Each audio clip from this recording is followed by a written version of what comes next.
everybody. Let's call this meeting to order. Clerk, please call the roll. Chavez, Present. McCann is absent. Donovan, Here. Vargas is absent. Goebel, Here. Leyva Gonzalez, Here. Arapastathis, Gastel, Here. Bush, Here. Frank, Here. Montgomery Steppe is absent. Elo Rivera, Present. Moreno is absent. Whitburn, Here. Hall. Here. Chair, we have a quorum. All right. Thank you very much, Clerk. Let's go ahead and move to non-agenda public comment. This provides 2 minutes for anyone who'd like to comment on something that is not on today's agenda, but is within the purview of MTS. Clerk, do we have any non-agenda public comment? We do. We have several. David Roger, please make your way to the podium.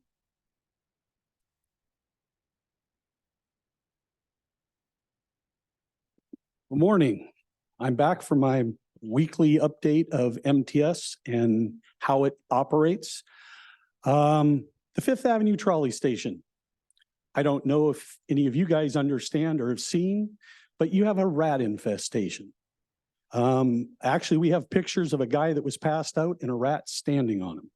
So you really have some issues at the Fifth Avenue Trolley Station. Later on, we'll be speaking about, or I will be speaking about some other issues. But you really have got to get control of the Fifth Avenue Trolley Station. Besides, after 1:30, when it's closed till 4:30, you have excessive drug dealing. I mean, the community shouldn't have to put up with MTS's lack of security and having people. I mean, you have a multi-million-dollar system that you would think they could look and see these people doing it, but obviously no one does anything. So it continues on and on and on. So, I don't know if we need to go to the county or to the state or to federal if they start cutting some of your funding for not doing part of your actual what you're supposed to do, public safety and health. Thank you. Truth, please make your way to the podium.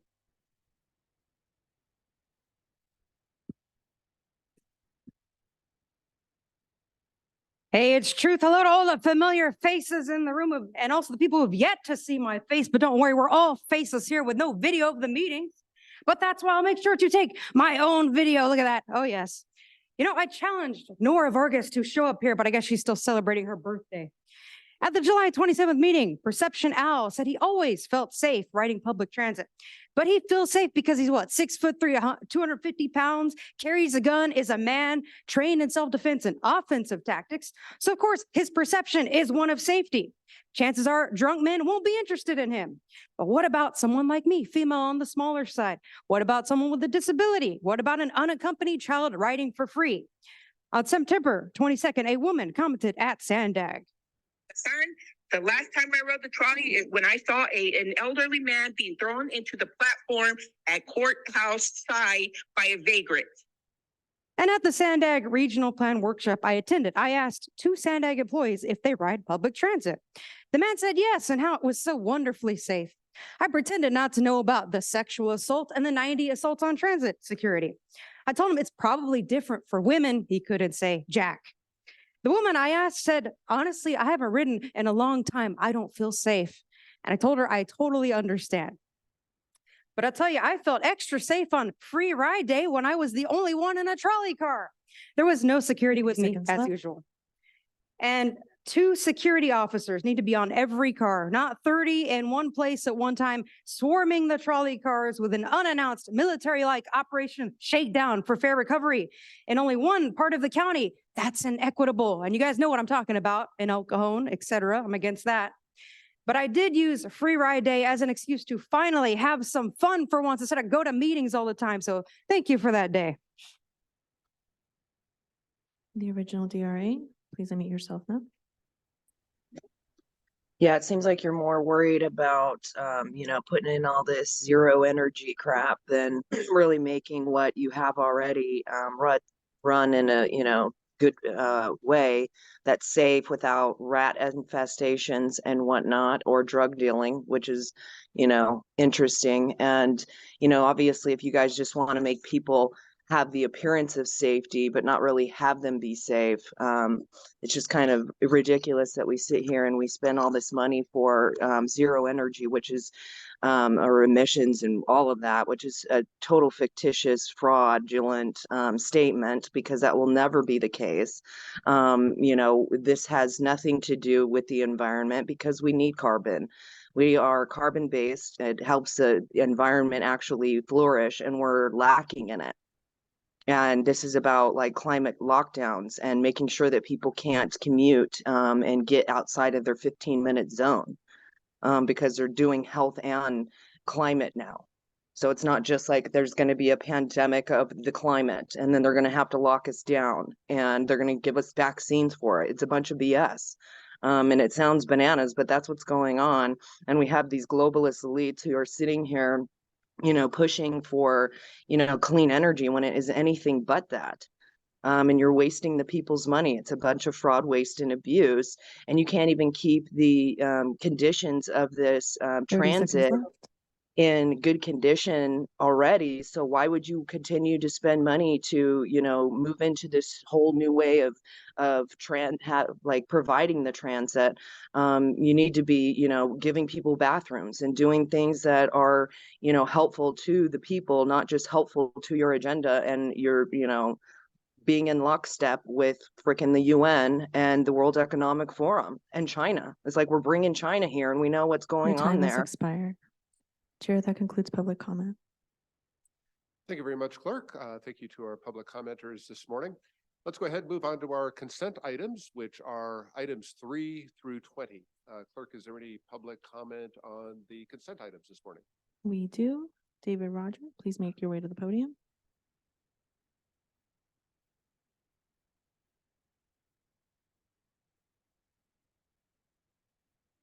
Again, weekly or monthly update for MTS. Again, MTS's security. Now, we've been told that MTS security has a 3-train rule for staying in a station. Okay, meaning that you can stay there 3 trains.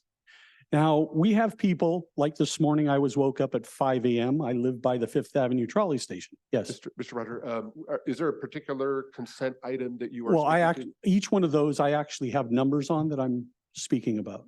So I thought this was a free-for-all. to? So if there are, so this is for items that are on the consent item agenda. Yes, on the consent item, I actually marked each one that we wanted to speak on. Okay. Could you share with the clerk which item it is that It's written on each one of them. It was clearly stated.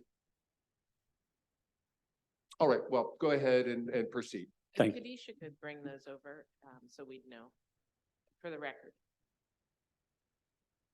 We have his speakers form. I'm just speak on 5 and 25. Okay. Thank you very much. Please Thanks. proceed. No, you can go ahead and speak on those. Perfect. I just didn't have, I just Okay. did not know what consent items you were speaking to. So go ahead. Right. Thank you. But this is not about either one of those. Oh, okay. So I'll wait to speak on each one of those when they come up in the agenda.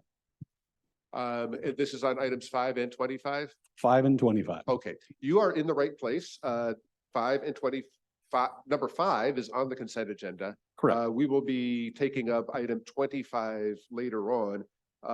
Item 5 is the variable message signs. Correct. Displays procurement. This is exactly the right place to be speaking to that Speak about item. that. So please proceed and Okay. speak on that, and we'll take the other one later. $6.5 million for the signs.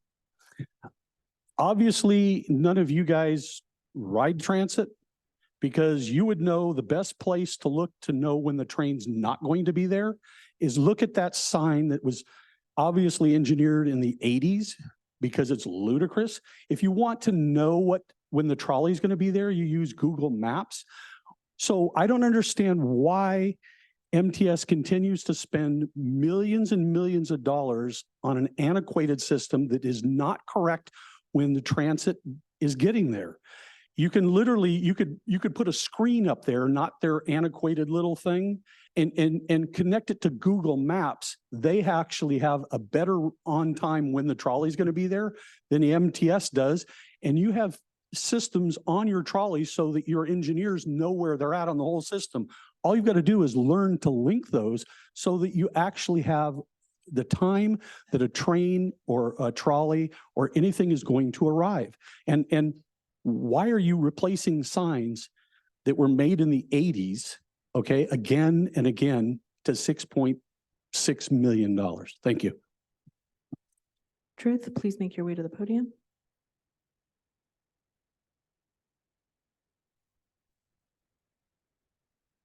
All right, item 3, the minutes had pretty accurate descriptions, and I approve of my name being used rather than a number. Item 5 was over $6.8 million for some long overdue trolley time display signs. Well, hopefully they'll actually work this time. But it might be cheaper to fly to China and buy direct wholesale. Item 6, an August budget update in October is late, but it says, quote, MTS's operations produced negative 0.6% unfavorable variance, end quote. I mean, you guys are literally spending more money than you have by $671,000. Maybe instead of more validators, you need miniature billboards sticking out of the ground to get more money. Item 7, MTS is moving outside its zone into Oceanside to offer paratransit buses. Are you guys competing with NCTD? I do like that the typo on the word maximum was fixed in the updated policies and procedures. Item 9, noted this, since there's no point of a shuttle between El Cajon and Santee if there's already a trolley. Instead of this $1.5 million third track being used for a shuttle, it would make more sense if it was used for another eastbound green line, since there's only one eastbound for every 2 westbound green lines. Item 10, ironic to read about the Orange Line automatic block signal system built in a way that results in limited speed of 20 miles per hour, which is the average speed of all the trolleys. Item 11 is $9.4 million for infrastructure to charge expensive electric buses. 1, how did the geotechnical report miss underground boulders? And 2, what's the solution when a bus crashes and the lithium battery explodes? And electric buses are quiet, which sounds really nice, but that means people are less likely to hear them coming, which means more accidents.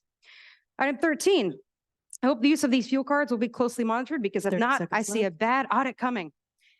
Item 17 and 18, uninterruptible power supply units and diesel generators that the Chicken Littles at CARB don't like are required because of the future grid overloads due to fleet electrification. Item 19, the state decided to take away 10,000 debt dollars from MTS. That's very rude. And I noticed you guys, as much like the trolley signs, your timer here doesn't work. What is the point of this? Item 20, know that International Code Council, whose supporters include the Rockefeller Group. I don't like that either. No to Your most time of this has consent. expired. The original DRA, please unmute yourself now. Yeah, so with these signs on number 5, now I'm confused as to whether or not maybe those other signs work and it's just your technical ignorance or just inability to keep the timing up. So, I mean, I don't know that spending $6.868 million is going to make that any better, but as long as you say that they're at the end of life, and they're maybe just not working because of other things, but anything you want to do with these zero emission buses is totally fictitious. Putting them in a big old charging infrastructure could lead to a catastrophic fire that would never be able to be put out. And it's a danger to people from radiation, electromagnetic frequencies. So anybody that's going to be near that station is going to be highly radiated, and you need to be looking into that. And the fuel cards, it's like, why are we incentivizing getting fuel? I thought we don't want people to use fossil fuels. So, I mean, is this something we should be actually spending money on? I don't know. It seems like it's not in line with our plan. And then the underground storage tanks, of course, you got to move those for your infrastructure. What about the ones that are going to be left up on the ground? Are those going to explode as well when the buses do? And then they're just all going to light on fire. It's like one of them can combust and then all of them will. It's so great. And hopefully no one's in them, right? Maybe that's why you need this insurance. Actually, that's for property, but whatever. And 30 then seconds left. your generator upgrades, I mean, these aren't climate friendly. And the fact that, you have grid overloads, I mean, isn't that telling? Because like, you're not going to be able to, electrify everything and have it running, but hey, that's okay. Because then at least people won't be able to get anywhere. And again, procuring of any buses that are lithium bombs, I just don't know about that. As long as we're doing that, we may as well invest more in fire and some kind of, fire retardant or something that will put these Your out. time has Or maybe they're expired. not. Chair, that concludes public comment. Make a motion to approve the consent agenda. Thank you, Member Hall. Do we have a second? We have a second from Member McCann. Is there any discussion on the motion and second to approve the consent agenda? Seeing no discussion, all those in favor of approving the consent agenda, please signify by saying aye. Aye. Any opposed? That motion carries unanimously. Thank you. That brings us to our public hearing for the Sorrento Valley Coaster Connection Service discontinuation, and we will invite Dennis Desmond to present this item. Thank you, Chair. Good morning. Dennis Desmond, Director of Planning and Scheduling for MTS. The service that we're talking about this morning, the subject of our public hearing, is the Sorrento Valley Coaster Connection Service. As a little bit of background, in 1995, North County Transit District started operating the coaster commuter rail between Oceanside and downtown San Diego. It includes a stop at Sorrento Valley. If you're familiar with that station, it's not in any place that's real walkable to a lot of other destinations. So it was very clear that a first mile, last mile solution was needed for people using that station. Most coaster riders that use the station and use our service are North County residents that work in the MTS jurisdiction. So there was discussion at the time whether it was appropriate for MTS to operate this in our jurisdiction or NCTD to operate it, since it's a support for their service. Ultimately, it was determined at that time, which was before my time, that MTS would operate this first mile, last mile microtransit system that we call the Sorrento Valley Coaster Connection. Initially, CMAQ money was used to fund the first couple of years of service. That was intended to be seed money until private companies in the area would come together and fund the service sustainably for the foreseeable future. Unfortunately, in spite of the best efforts of elected officials and executives from MTS, NCTD, and SANDAG, they were unsuccessful in getting private companies in the area to contribute to the service in any meaningful way that could sustain the service. With that, MTS has continued to operate and fund the service for the past 28 years. The total for the 28 years of service has been about $9.5 million of subsidy since 1996. That's not per year, that's collectively for the 28 years. In FY10, we actually proposed to discontinue the service as part of budget cuts due to the recession. At that time, NCDD came in and offered to share half the cost of the service. So they actually pay some of the costs now. We share that with NCTD. The current service exists of 5 routes. All routes start at the Sorrento Valley Coaster Station. They meet the southbound trains coming from Oceanside. As people get off those trains, they get right onto our buses, which take them on these 5 routes out into the various work sites in the area. It operates weekdays, peak hours only. Again, meets those southbound coaster trains in the morning. And then in the afternoon, we pick up people at the different work sites and bring them down to the coaster station where we meet the northbound coaster trains. So it's very much geared towards people coming from the north in the morning and going back north in the evening. We operate this out of our Copley Park division. TransDev contractor operates it. We use minibuses. NCTD has also started operating 2 trips separately in the PM peak to supplement our service. The budget for this service is approximately $550,000 a year. Again, NCTD pays part of that, 50% on 4 of the routes, 100% on 1 route, and then they reimburse us $1 for fare revenue.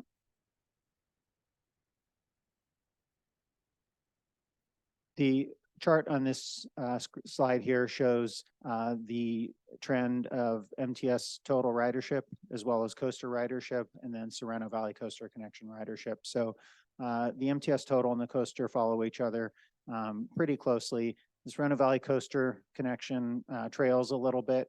You can see it dip down in FY18, and then everything dropped, of course, in the pandemic and fiscal year 21.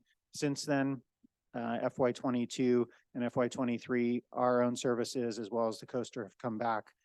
Sorrento Valley ridership has really plateaued.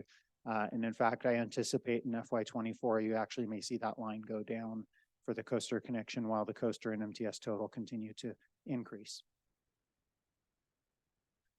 This service is very sensitive to the trends in employment in the sectors that are popular in the Sorrento Mesa, Sorrento Valley, Torrey Pines, UTC areas, a lot of technology and biotech companies.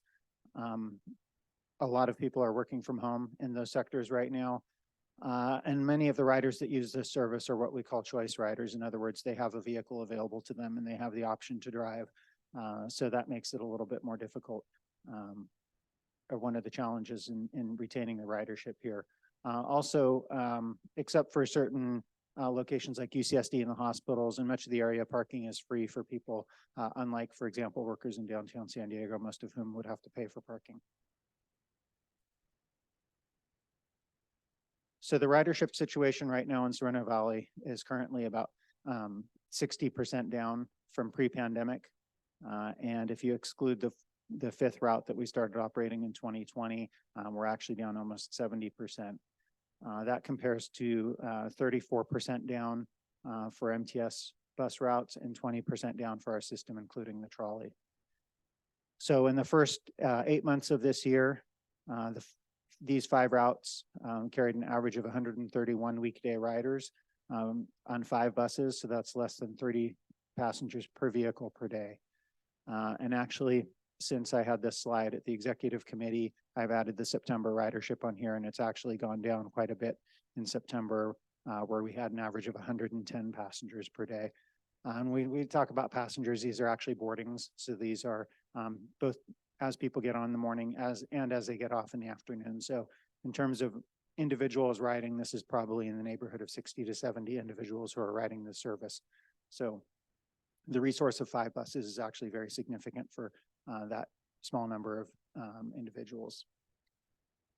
So the passengers per hour, which is one of our primary performance metrics, is about half of other similar circulator routes. So pre-pandemic, it actually outperformed other circulator routes. We were at 16.2 passengers per hour, while our other circulator routes were at 15. However, post-pandemic, we're now at 5.2 passengers per hour for the Sorrento Valley Coaster connection, while other circulator routes have rebounded to 9.3 passengers per hour. So it's about half. It's just over a quarter of the passengers per hour for all of our bus routes, and system-wide, we're at about 32 passengers per hour, including trolley. So the passengers per trip in the first 8 months of the year were 3.3. Again, very low. And then that's since in September at 110 instead of 131 average weekday passengers, obviously below the 3.3. So it's continued to decline. So our board policy 42 provides a process for us to review underperforming services and to report recommendations to the board for those, with consideration of either making improvements to the route if possible or discontinuing the services. The service is extremely important to North County Transit District and its coaster ridership. This station is about 25% of the ridership for the coaster. And again, there's not a lot of places that people could get to without the service from the coaster station. We've been discussing this with NCTD for about a year now. They're aware that we're considering to discontinue the service, and we've been in discussions about them assuming the service from us. They are currently surveying riders. They don't have a definitive plan or commitment to take it over, but again, it's about 25% of their coaster ridership. I think that they're very motivated, and I'd be very surprised to see if they don't have something that comes and replaces our service, but we can't commit to that at this point because they don't have an approved plan. If MTS does opt to continue the service rather than the recommendation today of discontinuing it, we will need to replace the fleet of 6 buses that currently operate the service. They are at end of life. We estimate $2 million capital cost for replacing those buses. That will have to be done within the next year. So our recommendation today is to receive public testimony. There are 24 comments that we received in advance of today's public hearing via email and mail. Those are attached to your board packet. Invite you to review those, as well as any public testimony we hear today. Second recommendation is to approve the discontinuation of the coaster connection services, the 5 routes that we're talking about, effective likely with the June 2024 service change. Although if NCTD has something to take over sooner, it could be before then. There's a Title VI analysis attached, which is a requirement for a major service change. Attached to your agenda item, it determined there were no disparate impacts or disproportionate burdens as part of this change. And the third recommendation is to authorize the CEO to transfer 6 of our El Dorado minibuses to North County Transit District for the value of the equipment remaining on those buses. So it's about $72,000 for all of the buses. This is part of our commitment to help NCTD in any way assume the service. We've committed to that. We've provided them a lot of data. We continue to coordinate with them and work with them. We're distributing their surveys on our buses, et cetera, and we'll work with them in any way that we can to help them assume the service, whether they decide to operate the 5 routes that we're operating now or to come up with some other kind of a microtransit or shuttle service, whatever we can do. This third item is part of our commitment to that. So with that, I'm happy to take any questions. Thank you very much, Mr. Desmond. And yes, we are in receipt of the written public comments. Thanks to everybody who sent those in. Clerk, do we have any public comment on this item this morning? We do. We have several. Truth, please make your way to the podium.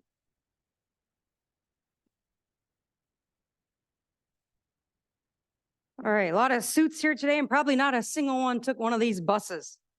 But I was wondering how many people actually use these bus routes to get to work in Sorrento Valley, but according to this item, it's less than 4 people per trip. Wow. And let's see, probably not much better than the coaster though, to be honest with you. Actually, I've been on buses many times where I was just only person besides the driver. I love that. And it's not that a minority of people don't matter, they do, but MTS business viability wise, it's financial suicide. I'm sure you guys understand that well. The federal government's racist equity chart game was gross to read in this item. I'm against checked boxes of priority. The only connections I'm concerned about is a connection from the Sorrento Valley Coaster Station to the UCSD station. If there was a shuttle in between, then the need for Route 979 will be essentially eliminated. The other connection of concern, my new term, would be a connection to Scripps Green Hospital. There might be a couple of people that need to get there, maybe. Once again, a shuttle would be a good option, and it'd be better if the hospital provided the shuttle. And that could be said for the businesses in Sorrento Valley as well, although I heard the presenter say there's been no takers. But since there's an agenda to get people to stop driving a lot of businesses are going to be expected to play the game pretty soon. You guys know the Sandag regional plans, anti-car agenda, anti-freedom of mobility agenda, all that stuff. Sean knows. Anyways, I think it makes more sense for NCTD to operate shuttle services from the coaster rather than MTS. But what's sad is that these buses' useful lifespan was only 7 years. They're not so elite after all. That's yet another factor which makes cars a much better option. So these non-elite buses are going to be sold to NCTD for $72,000 to scrap for parts or reuse temporarily until they figure new services out. And actually, I am in support of an item. Wow, it's a miracle as long as NCTD will take care of these connections. Thank you. Chris, Kate, please unmute yourself now. Good morning, Mr. Chair, members of the board. My name is Chris Cates, and I'm here on behalf of the Mira Mesa Community Planning Group. We're here to speak in opposition to the recommendation by staff to discontinue service of the Sorrento Valley Coaster Connection. As you know, less than a year ago, the city of San Diego adopted the update to the Mira Mesa Community Plan, which calls for extensive growth in both jobs and housing in the Mira Mesa Community Planning area. The expansion of these employment opportunities rely on the ability for employees to get to and from alternative transportation methods. The plan requires and asks for significant investment in alternative transportation methods to allow for this type of density and growth. As the city is continuing to move forward and ask these communities to accept growth in these suburban areas, there's a heavy reliance on these alternative transportation methods. And so what message does it send that less than a year after adopting such a significant plan that we're already looking at potentially removing investment in these alternative transportation methods? My last point I want to raise is the timing of notification of this hearing. Unfortunately, as the planning group, we did not have any information brought to us that this hearing was going to be happening. Instead, we actually heard from one of a major employer in the area who just heard about this hearing on Monday, and no advance notification was given to these employers. So that's our concern. We ask for your opposition. We understand the financial situation that MTS finds itself in, but please understand that you're asking communities to take take considerable investment in density, and now having a sign that's saying that we are going to be removing these alternative investments in transportation methods. What sign does that send? Thank you very much. The original DRA, please unmute yourself now. Yeah, this one's kind of, who really knows? It's all muddied. And so, I mean, if you're having to, what they're doing with the previous caller was saying, and building densely in these areas, and then you're going to take this transit away. I don't know. I don't know that you should be doing that before there's something else in place. And you're only going to give the $72,000 worth of minibuses to them if they have something in place. So it's like you're trying to buy them off in order to get them to, take over the service. But I mean, I don't know about $2 million for like 3.3 people. When do we get into like dividing people? Did somebody leave their arm on the bus? Like, are they leaving their legs behind? And so like part of them is riding with somebody else. I just don't understand how we can split people into like that. It's very odd. But yeah, just that cost of it for the amount of people. However, with your plans of density and those cities and counties and whoever's of, building that way, and then all of a sudden you're going to take, the transit away. I mean, does that change their plans too? Because they have to put it by something that would provide transit. I don't know. Just you guys love to mess with all this stuff. Like you'll put stuff in and, that are requirements, and then you'll have to, take something away because it's not, conducive to spend the money on it.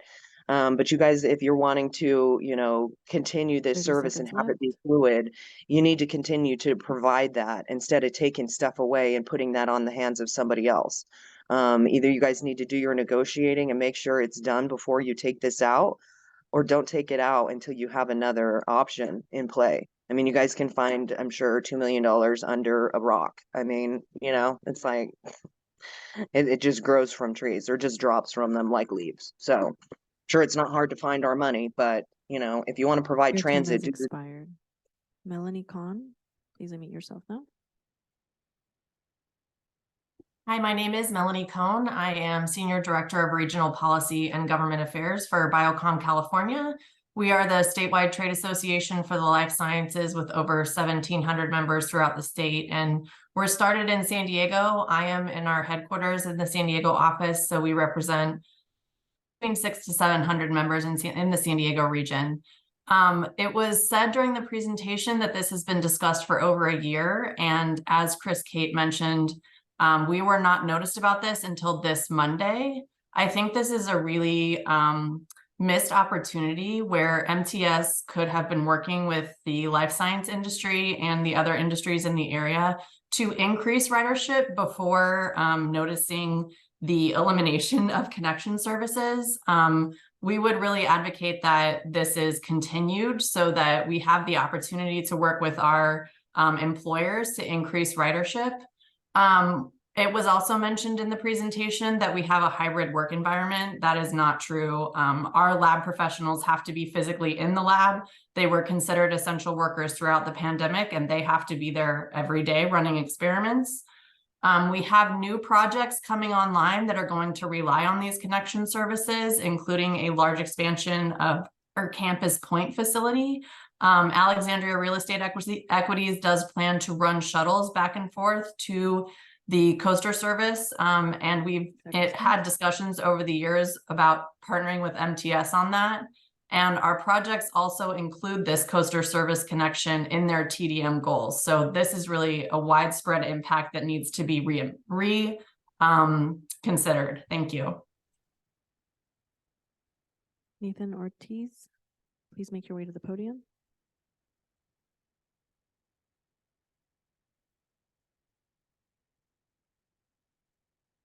Good morning, members. Like I said, my name is Nathan Ortiz. It's my first time doing one of these like public hearings, so I'm glad to be here. Welcome. I do want to reiterate what the woman just said. I forgot her name, but she's from Biocom. I am one of those like lab workers, but I just moved down to San Diego area. I do have methods of, I do have a car, so I can drive to work. However, I am a choice rider, but I started working there like about a year ago. And just last month, I found out about this Coastal Connection. And so I choose to ride it. But however, I'm not part of the North County area. I'm not one of the residents. I live actually down here in near downtown. So there's a whole nother market of residents that would love to use the Coastal Connection if they work in La Jolla or Sorrento Valley or the Mira Mesa area. I do want to say that like just the only reason why I knew about this public hearing was from utilizing the Coastal Connection. No one at work told me about it. No one in the blog on Facebook. I didn't have any idea that the Coastal Connection was available to me. And so I do utilize that for my first and last mile. I do want to say that like I think the reason why there's such low ridership is just the knowledge of having it as an option. I think if I asked around my lab, there is definitely one or two people that would love to use it. They come from Oceanside, they come from Imperial Beach, even Ocean Beach, but they all choose to ride, to drive their cars because it's the only thing they knew how to do. I think if where the lab is, Nancy Ridge and Carroll Canyon, there's a multitude of companies that would love to provide like a rideshare program to allow their employees to use the Coastal Connection or any of the public transportations. Your They time just has don't know about it. expired. That concludes public comment, Chair. Thank you, Clerk. We will now open for discussion on this item, and we'll begin with Member Elo Rivera. Thank you, Chair. Thanks for the presentation here. I understand that we have to make tough decisions sometimes, and you know, math is math. I get that. I do have concerns that we're kind of being presented with a decision point in this moment, and not necessarily having a full understanding of what the impacts could be on potential missed opportunity for ridership in the years to come. Not to mention what seems to be a relatively widespread belief that there would be higher ridership if this service was better known about. So I'm trying to balance, you know, kind of the financial realities that we're being faced with also recognizing that this is an area of tremendous growth. There's an industry that would seem to have the capacity to be a good partner if they're expressing interest. They've just expressed interest.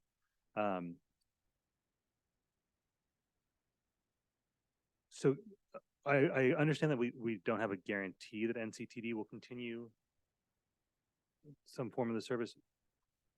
Can you talk to us about what you do know and what you can like, or even kind of project will happen if this decision is made? So NCTD currently operates some first mile, last mile services from some of their other stations. So one option is that they could extend that to the Sorrento Valley station. We do have these 6 buses that we've offered. They're not going to get another 5 years of use out of them, but if they need 6 to 12 months, they could opt to continue just running the service that we have now. Right now, they're actually surveying riders, so we've been helping them distribute surveys, and they've been out at the station and talking to riders as well to try and get an idea of what the best sense is. Obviously, using 5 buses to carry 110 boardings a day is not a very effective use of buses, and not only buses, but drivers. Mm-hmm. You know, we struggle to get enough drivers, and this is something that's hard to staff with split shifts and everything else. So I think that they're trying to get a sense of what the best way to do it is, and it may not be the model that we have right now, and it might be something closer to the microtransit services that they're operating from some of their other stations. Got it. What is the advantages, or what are the advantages or disadvantages of NCTD operating those microtransit options and not MTS? I think the biggest advantage is that they can tailor the service to the coaster. So we've always had this disconnect between our schedule and the coaster schedule. They have service changes in April and October, and we have our service changes in January, June, and September. So we've always struggled. It's been a little bit challenging to passengers as well, as we've changed our schedule to match the coaster, and it's difficult operationally and difficult for passengers. So I think that the biggest operational advantage will be that they'll be able to very easily tailor what they do to their coaster schedule. This is a very, very small part of what we do overall in the region. So it's difficult for us to tailor this to what NCTD does on the coaster because it affects everything else that we do. But operationally, that would be a big advantage for them. Got it. And kind of a follow-up to that question. So this service in MTS's mind does not in any way, or in a substantial way at least, serve as a conduit to connecting with MTS, other MTS services. Correct. There's It's in other words, this solely exists in order to provide a connection to the coaster and nothing else. right. Now we do connect with the Blue Line trolley at La Jolla East, the UCSD La Jolla East station. So there is an opportunity for people to transfer. But if you look at the ridership on that route, it's one of the lowest riderships. We don't think that there's a lot of people that are actually doing that. Okay. Appreciate the answer to those questions. Chair, if it's all right, I'm going to motion to approve it. If I can add a fourth piece here, which would be to direct MTS staff to work with NCTD and SANDAG and the stakeholders in the area to return back to the board with a plan for ensuring that there are opportunities to connect with both NCTD services and MTS services. The points made about the projected growth in the area are real. We are putting a substantial amount of density into that area. We want more jobs going to that area, and we want all of those, as many of those folks as possible to ride transit. So I want to make sure that we're not cutting our legs out from under us right before this growth is happening. I would feel much better about the discontinuation of this service, knowing that there is an actual plan in place to ensure that this area is going to have options to connect to transit, not just NCTD transit options, but MTS as well. This seems like an area that's ripe for ridership. It looks like there's willing partners. Let's make sure we jump on that. I'll second. Oh, yeah, thank you for bringing that up. I wanted to clarify one thing. We actually do have other services that operate in the area. Our local Route 921 operates through Sorrento Mesa, and our Rapid 237 operates on Mira Mesa Boulevard. So this is very specific to the services that just connect at the coaster station. But this would not impact our other local and rapid services in the Sorrento Mesa, Sorrento Valley area. Right, but it sounds like there's a missed opportunity with Blue Line as well. To connect the coaster and the Blue Line, yes, but those services that are existing and will continue do connect to the Blue Line. So in other words, if somebody's coming on the Blue Line, going to Sorrento Mesa, they'd be able to transfer to our Rapid 237 or our local 921, depending on where they work. The area is very spread out, so it depends on where they work in the area as well. Yeah, for instance, Mira Mesa Boulevard, that whole area is going to be still covered by the routes that MTS operates, 237 and 921. 921.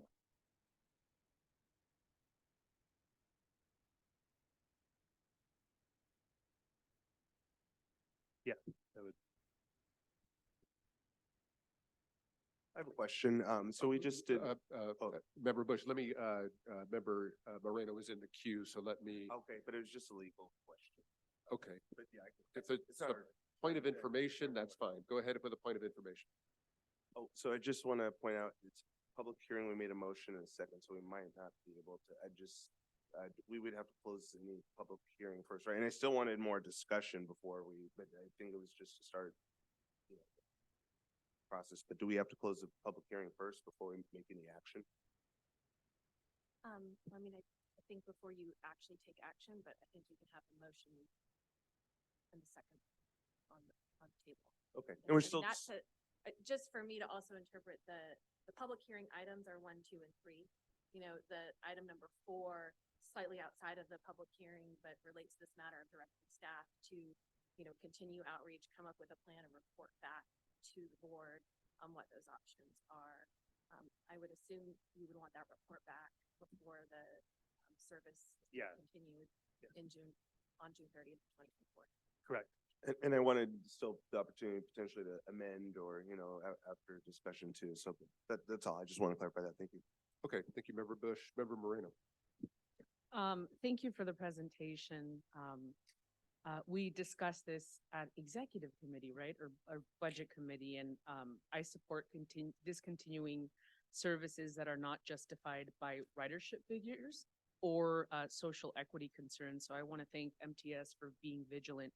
I did ask at the committee how much money MTS has actually put into this system for the past, how many years? 28 years. 28 years. So approximately $9.5 million in subsidy and $13 million in cost.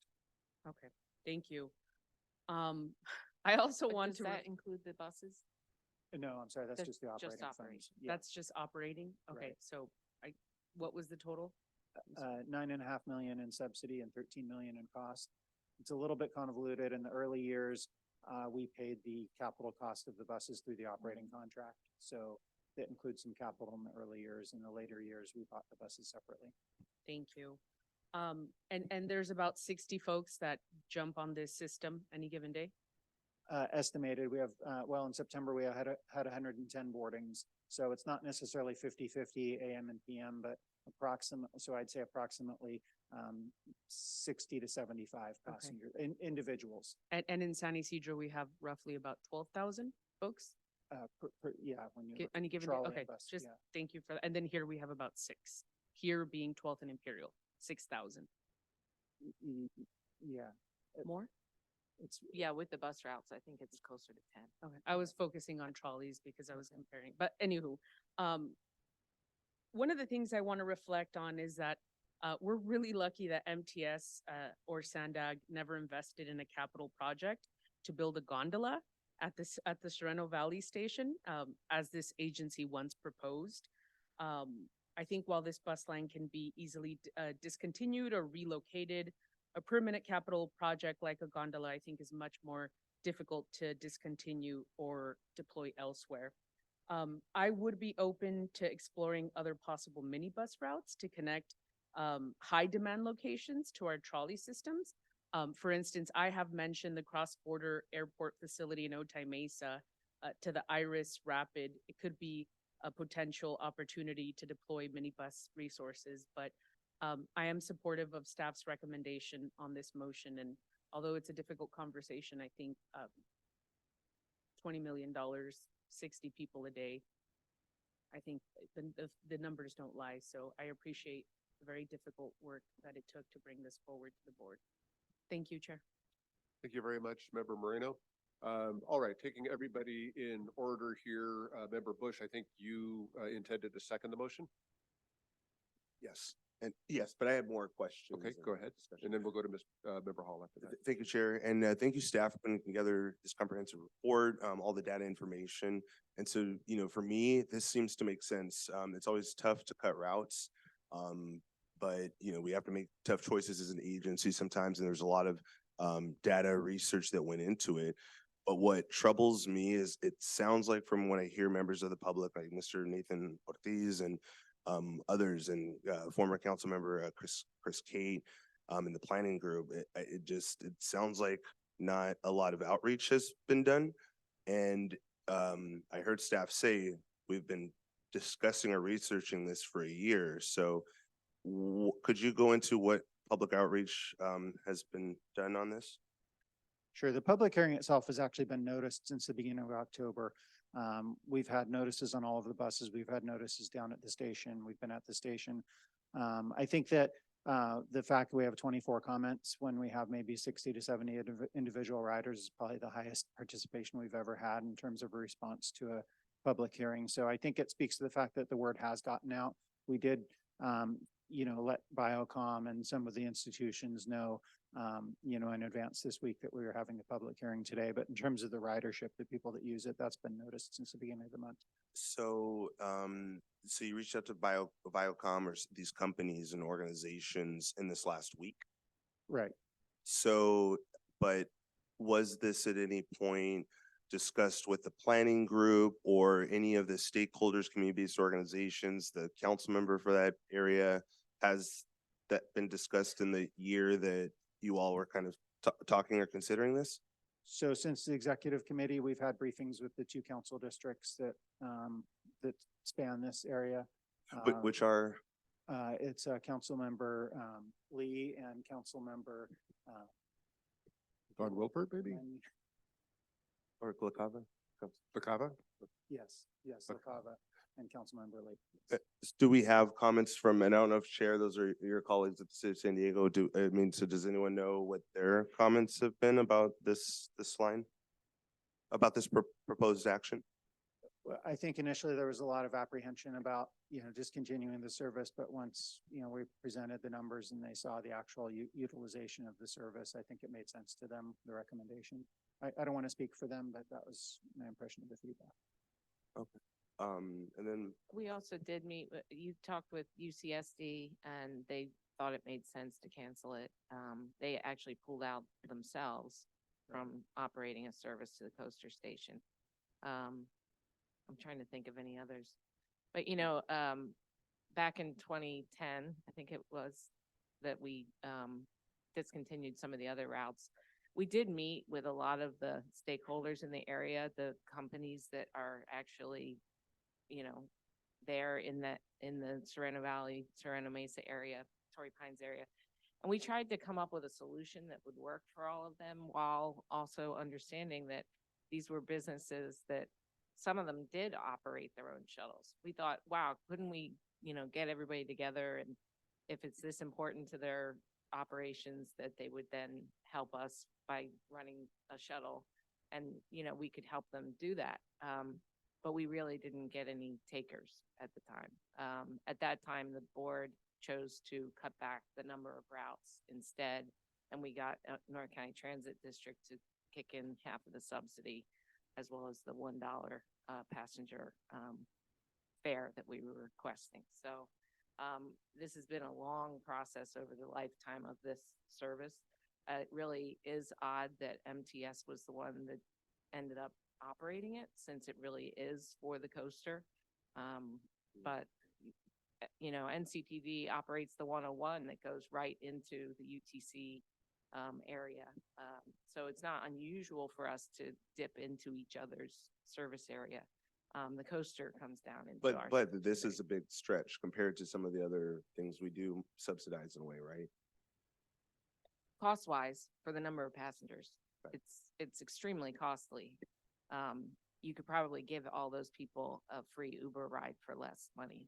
I mean, I'd have to do the calculation, but you can imagine that that's probably true. So I appreciate that because that's helpful for context. So I just worry about the public outreach part of it. So is there in terms of next steps? So what is the final decision point? Is there a final decision point where it's like there's a point of no return on this action? Is it today?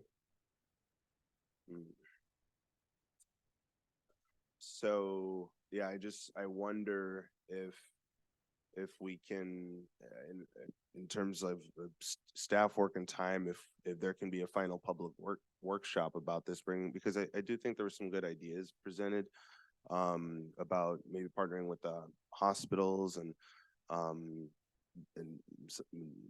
some other things I heard. Maybe it's more marketing promotion. So I don't know. Part of me, I don't want to, because I do feel that this is consistent with our board's direction to really look for efficiencies and cuts so we're fiscally sustainable. So I do feel like staff is doing that.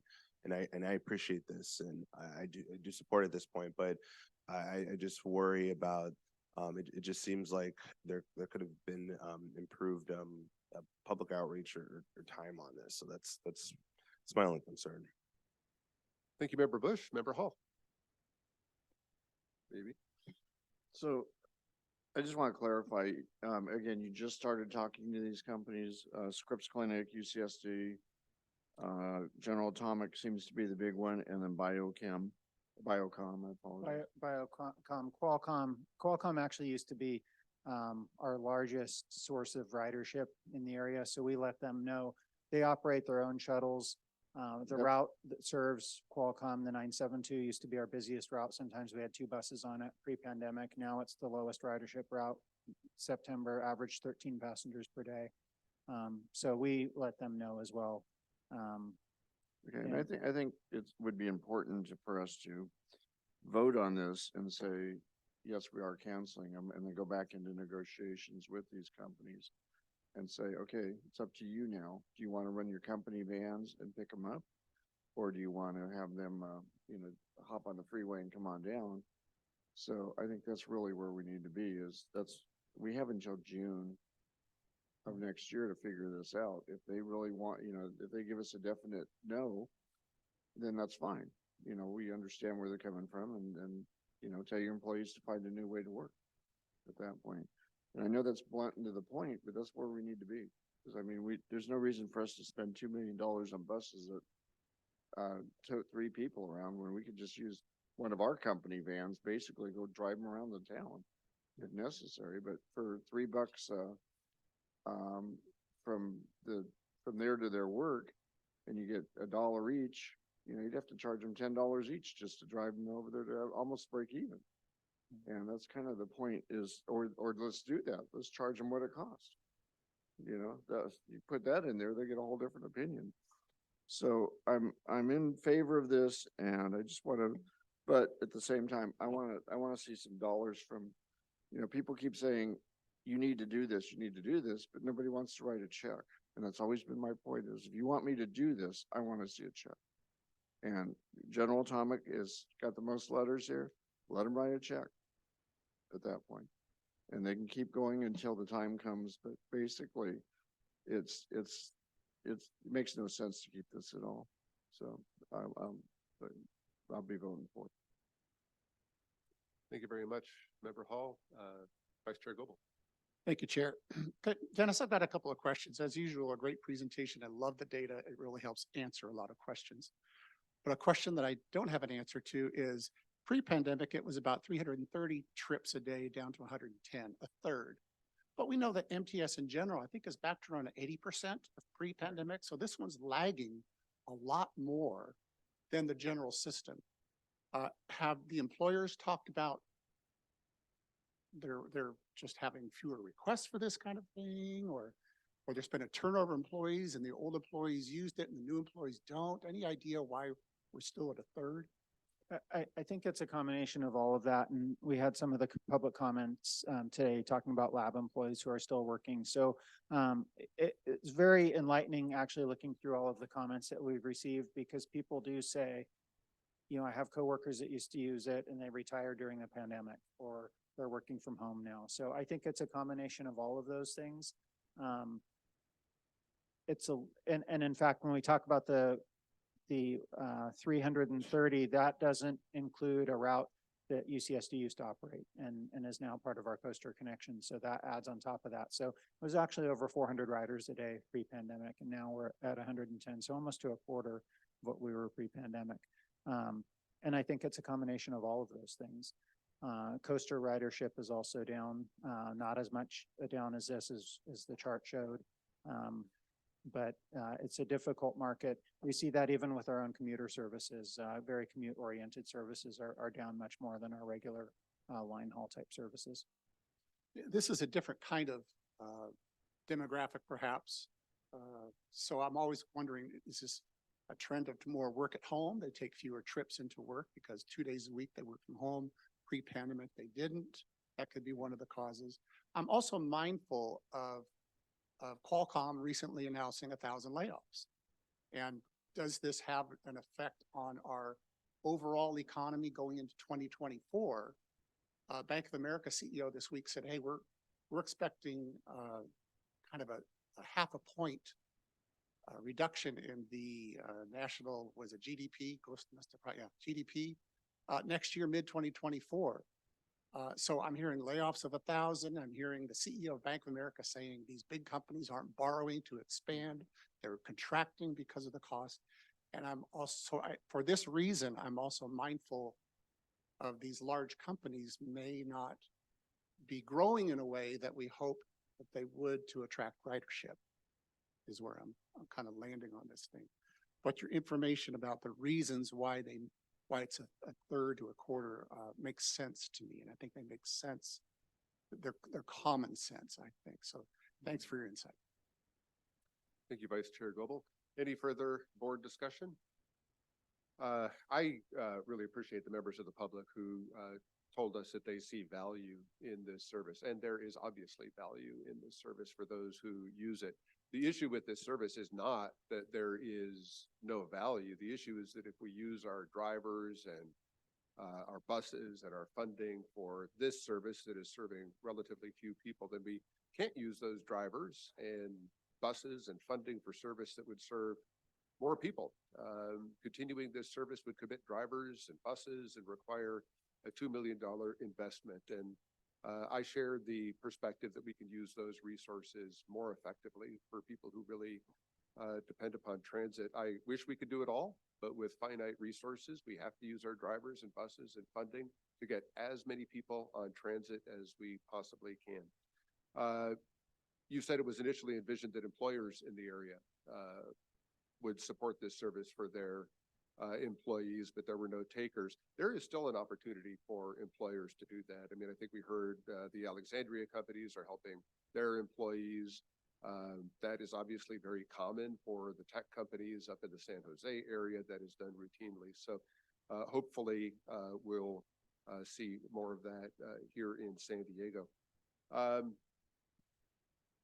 I jotted down the amendment that was made by member Ela Rivera. Clerk, did you copy that down? What would you? So let's go ahead and just state what the recommendation is, what we're voting on. Obviously, we've received public testimony. Number 2, approve discontinuation of the Sorrento Valley Coaster Connection services effective on or before the June 2024 service change. Authorize the CEO to transfer the buses to NCTD for the value of certain equipment remaining on those buses, estimated at $70,000. And clerk, what was the amendment? Number 4, direct MTS staff to work with NCDD, SANDAG, and stakeholders to ensure that there is a connection to NCTD services. Thank you, clerk. We have a motion on the floor by member Ela Rivera, a second by member Bush. Clerk, please call the roll. Go ahead, member Bush. One more question and possible another amendment. So would it be possible to have for staff to organize a public workshop? So if we move forward with approving this, is it possible for staff to do a workshop, like kind of notifying members of the public in the next month? It might be hard to get it together in the next month, but we certainly want to help NCTD succeed. So we will definitely want to organize something with them. You know, pre-pandemic, we met with a lot of the stakeholders with SANDAG to talk about these TDM things in the Sorrento Valley area. So we could probably get the same type of group together to try to talk through that. So, yeah, what's a realistic timing so we can notify and organize, maybe we partner with the council members for that district and just promoting for members of the public and CTD, a joint workshop to let them know about this action and and then what alternatives there are, all that. So as I mentioned, NCTD right now is doing a survey and they're coming up with a plan for how they might be able to backfill this or replace this service. So I think it'll be incumbent on us to work closely with them, and we can certainly do that by including stakeholders and SANDAG and others in that. But I'm not talking about a survey. I'm talking about an actual public workshop. Correct. So Something beyond the survey, but I think the survey is there first. So. Right. Okay. So what would be a realistic time frame to have an actual public workshop meeting about this? Well, it would be sometime, you know, if they're going to take this over in June 2024, they need time to figure out what they're going to do and have a contract and all that. So it would be pretty soon. But I think they need to get their survey results back first. So it'd be sometime between when they get their survey results back and when they need to go to their board. But I don't. So by the end of the year. So would December be a realistic time frame for staff to work with these agencies and put together potentially a public workshop? It's certainly realistic on our part. Okay. We just need to coordinate that with NCTD Sure, because of course. it's going to be their service potentially. Oh, okay, thank you. Member Donovan, do you have a comment? Yes, thank you, Chair. After the clerk read the addition, I'm a little concerned about at the very end where it says that we will work with these different agencies and companies to ensure a replacement service. I don't think we need to sign up and say we're going to ensure and make sure there's some kind of a replacement service. I would rather see words like to facilitate, possible replacement service, something like that. Or maybe make every effort. Yeah, something less than we're going to ensure that there's a replacement service. Okay. That's my comment. Thank you, Member Donovan. Let's go back to the maker of the motion, Member Ela Rivera. Yeah, that makes sense. Also, there's a little thing there at the end. It's not just NCTD. I just want to make sure that there's transit options generally for the folks impacted by this. So NCTD, MTS, equally. I want to make big picture. I want to make sure that the folks who are currently either riding or could be riding still have an opportunity to be connected to transit, whether that's MTS or NCTD, and the modification in terms of language from ensure to, something a little less. Make Yeah, every yeah. effort. Yeah. Okay. That works for me. So thank you, Just Member Ela I'm Rivera. gonna be real quick. Member Hall. I mean, there's 60 people, maybe 110 if they'll only going one way.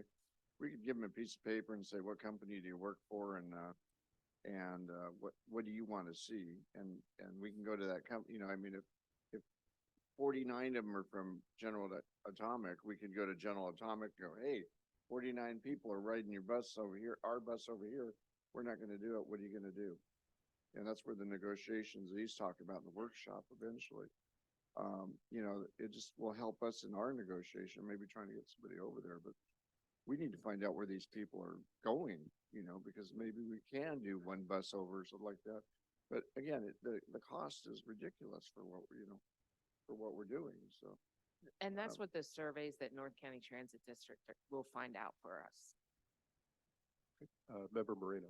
Yeah, I just had a point of clarification. I believe, and I might be mistaken, I believe Member Donovan had a modification to the motion, but we didn't hear from the maker of the motion or this. You're okay. I apologize. Thank you. And can I just clarify, just to make sure that staff understands what that additional number 4 recommendation is? That would in no way act as a trigger to undo the action that the board would be taking today as it relates to the routes. Like what it would do is that staff would work with NCTD, SANDAG, other stakeholders, look at what the transit options are. I mean, ideally, NCTD will come up with some alternative options, but regardless, you will be part of that process. We'll do outreach, we'll identify what transit is, and we'll come back to the board. And that will be a report of what those options are, what future actions MTS could take if there's gaps that we've identified as growth goes, but to keep the board informed of what has happened since you made this decision. And then we would get direction at that meeting if after that report, the board wants us to do something, but it wouldn't undo if there's not a solution found, the action that the board's taking today for the public hearing. Okay, I just think. Okay, so the motion on the floor, we are, if this passes, approving discontinuation. Member Bush. Yeah, so I wanted to add, wanted to see if the maker of the motion would be willing to add an amendment that staff will work with NCTD, the Mira Mesa Planning Group, SANDAG, major employers, and any other stakeholder group to organize a public workshop informing the public of our actions taken today and facilitate a discussion on replacement options between the groups by December. Would the maker of the motion be willing to add that amendment? And what does the board think about that, adding a public workshop? Sorry, could you? Fully supportive of workshop. I think that's great. My only concern there is a deadline that it's not fully within MTS's control. If NCTD just doesn't want to do work between now and the end of the year, then that puts them in a tough spot. So that's my only concern there of having the date. I certainly think that the message has been delivered that we'd like to see this happen sooner rather than later by the end of the year. And hopefully, if that's not able to happen, the board or the staff would report back to the board. Only concern there with putting that kind of hard deadline in. So maybe removing the date. Yeah, it's works with me. Okay. I think the amendment number 4 that was already motioned and seconded already includes that kind of thing. So it wouldn't, I think adding the number 5 is superfluous. to Okay. this action. So it already includes a public workshop then, number 4? Well, again, we need to work with our partner NCTD to make sure that they're comfortable with that. My guess is that they will be. That's kind of planning 101. So Thank you. Member Moreno and then Member Gaston. I'm wondering, is there even ridership to justify a workshop? There isn't enough ridership on the system to justify a workshop. So I know it wasn't accepted by the maker of the motion, but I personally don't like where this is going. I think it's a stretch number 4 is a stretch. But I'm willing to vote for this. But I have to remind us, those $2 million a year, I would prefer to give it to transitional youth opportunity passes, right? To people that are actually going to ride the system. We have 60 people a day, and the 110 or 100 is because some of them are going back in, right, in the evening. So it doesn't, to me, this is not justifiable. I think staff did a wonderful job. It's a difficult discussion, but the reality is the numbers are plain as day here. So I think we should vote. Thank you, Member Moreno and Member Gaston. Yeah, I'm not sure that the numbers are the critical element, because we know there are in fact people that use the service and they will be looking for alternatives. But I wanted to make sure that before we vote on any measures that we close the public hearing. All right. Ms. Landers? We certainly can state for the record that you're closing the public hearing before you vote. Okay, we will go ahead and close the public hearing. And the motion in front of us, Member Ela Rivera, did you have anything else that you wanted to add there? No. Okay, so the motion in front of us would approve discontinuation of the Sorrento Valley Coaster Connection Services. It would authorize the CEO to transfer the 6 buses if NCTD wants them. And clerk, please read the 4th point. Direct MTS staff to work with NCDD, SANDAG, and other stakeholders to facilitate a connection to transit services.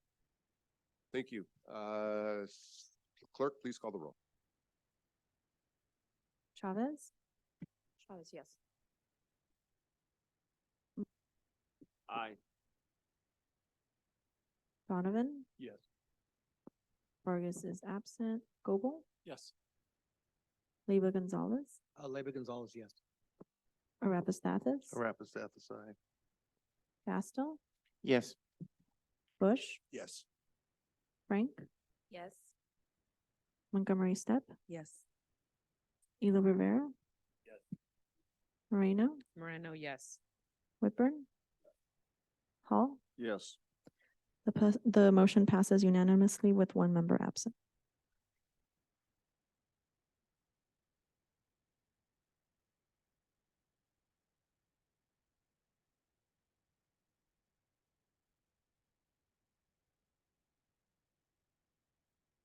We will begin with item number 22 as we move on, and that is the Spring Street Station Transit Oriented Development. And Karen Landers and Sean Myatt will present this item. Please proceed when you're ready.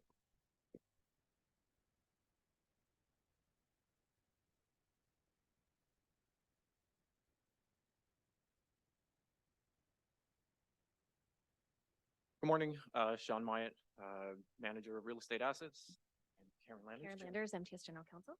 And we're here to talk about the Spring Street Station Disposition Development Agreement for affordable housing projects at the Spring Street Station.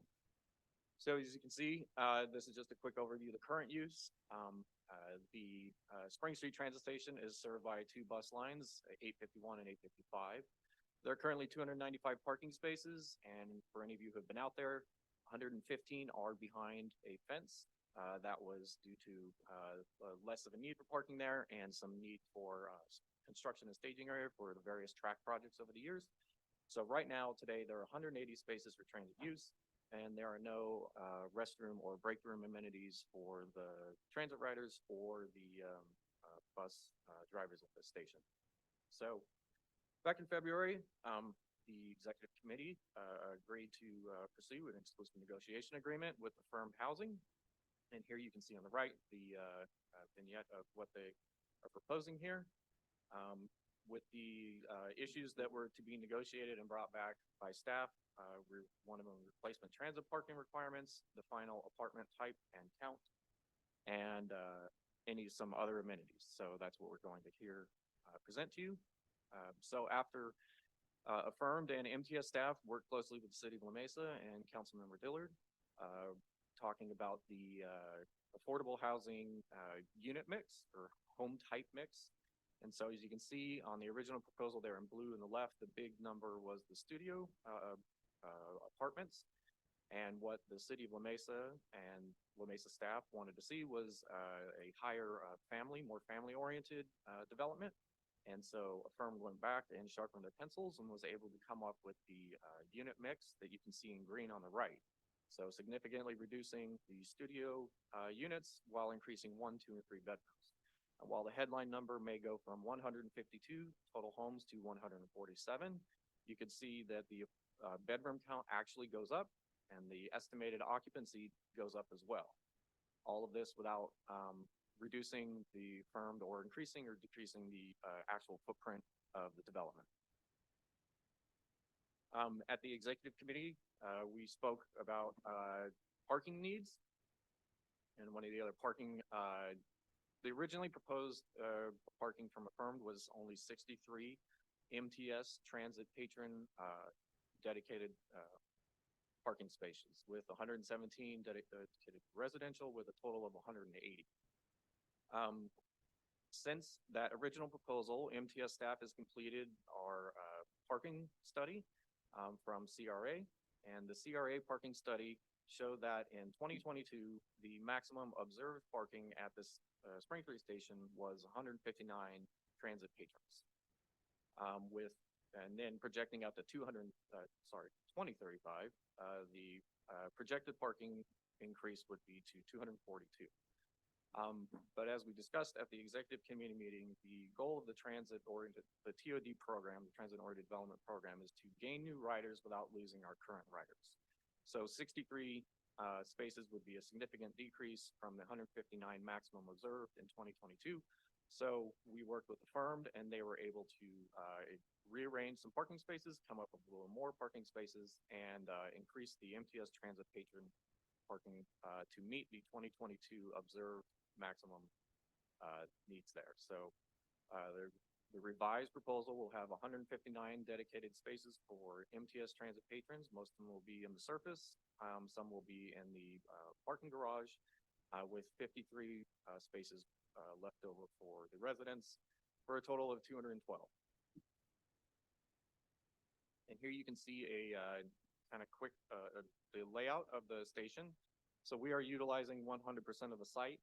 We are not reserving that back area anymore for future construction staging yards. So the site, firm did a very good job of maximizing the use of the site.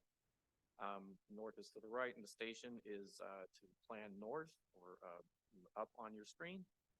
Some of the amenities that MTS and Affirmed were able to come up with is we have Affirmed was able to construct and operate a long-term transit patron restroom, as well as a MTS bus operator break room if necessary.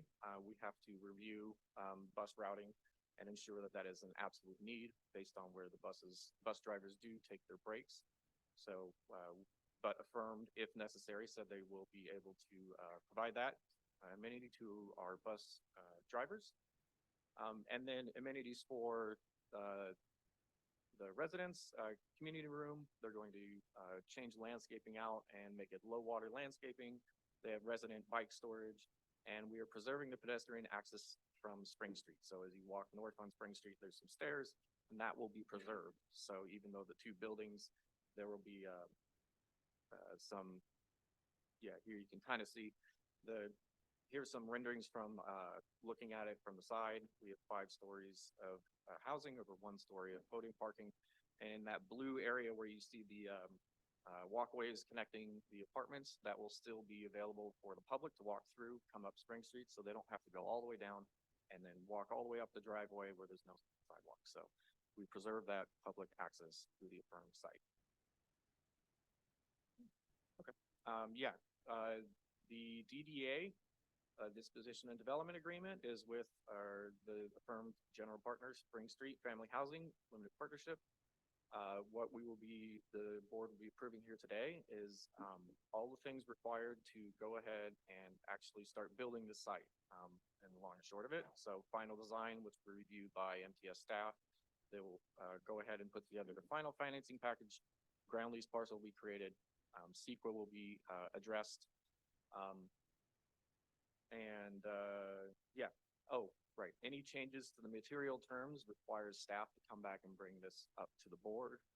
And I would just note, actually, that slide was incorrect. We did confirm that this project is exempt from CEQA, and we're making that finding.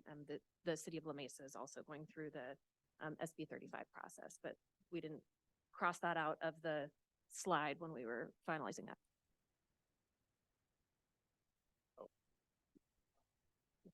All right, no problem. And here, like we were speaking about, these are the material terms. So if any of these change significantly, MTS staff will have to bring this back to the board and everybody will have another chance to comment on this. But the high level material terms are 99 years for a ground lease, minimum 55 years of affordability, 147 home units, estimated bedroom count of 247, and an estimated occupancy of 411. So if that number goes down by more than 10%, MTS staff will bring this back to the board and explain why, and make recommendations and look for input. But if it does actually increase, it is okay. MTS staff will go ahead and can approve that increase. MTS staff and the CDO can do that. All the units will be affordable except for the manager units. And then coming to replacement parking, a minimum of 159 exclusive transit spaces for MTS is one of the material terms. Moving on to residential rent, we have a formula. This is a standard formula that we use for our 100% affordable unit, our 100% affordable developments, 5% of net cash flow. And the estimates you can see there in year 1, approximately 15,000 to MTS, and then out to year 30 up to 100,000.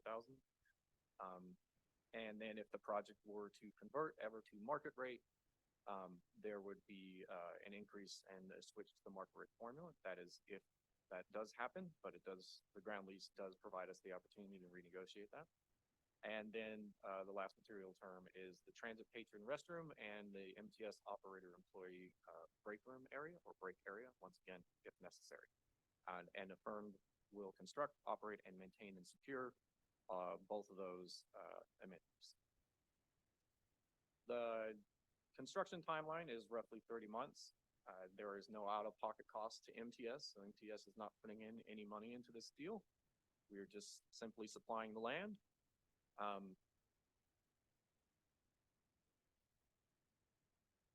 Right, this complies with MTS policy 18, so this will comply with prevailing wage and skilled labor, project labor agreements at the time of construction.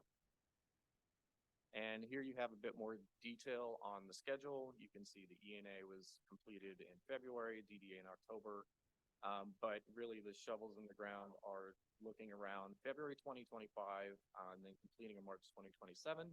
Of course, this is once again with all affordable developments dependent upon state and local funding sources. This was just the estimate provided by Affirmed if they were able to get all of their financing. And here on the right, you can see that Affirmed is already well on their way to applying for funding as well as, and there are some expected awards for the funding that they have already applied for there. I just have a change on that. I really apologize. We did this presentation right before we finalized with our CEQA attorney and added a CEQA finding because they confirmed that it met. So I'm going to go grab my agenda item from the packet and read to you what the additional finding is that in the recommendation.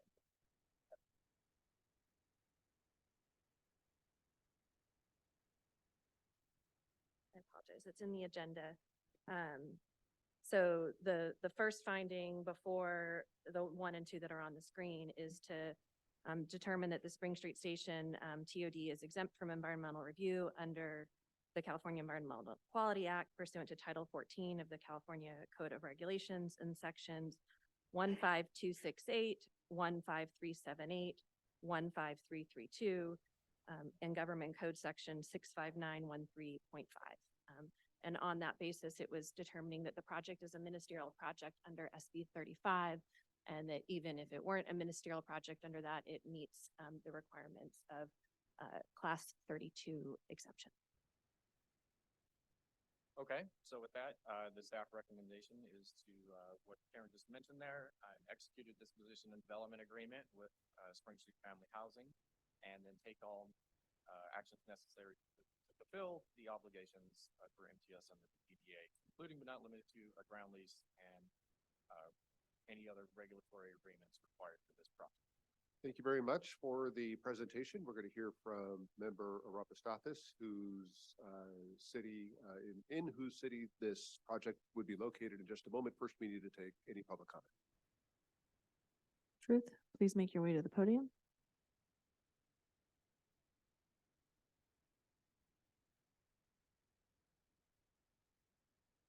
All right, it's affordable, then prove it, put it in writing. That's what I say every time. Transit-oriented development is a term developed by the United Nations in their Agenda 21 plan to move people away from single-family homes and away from suburban and rural areas to be confined to high-density stack and packs. Spring Street stack and packs in this case.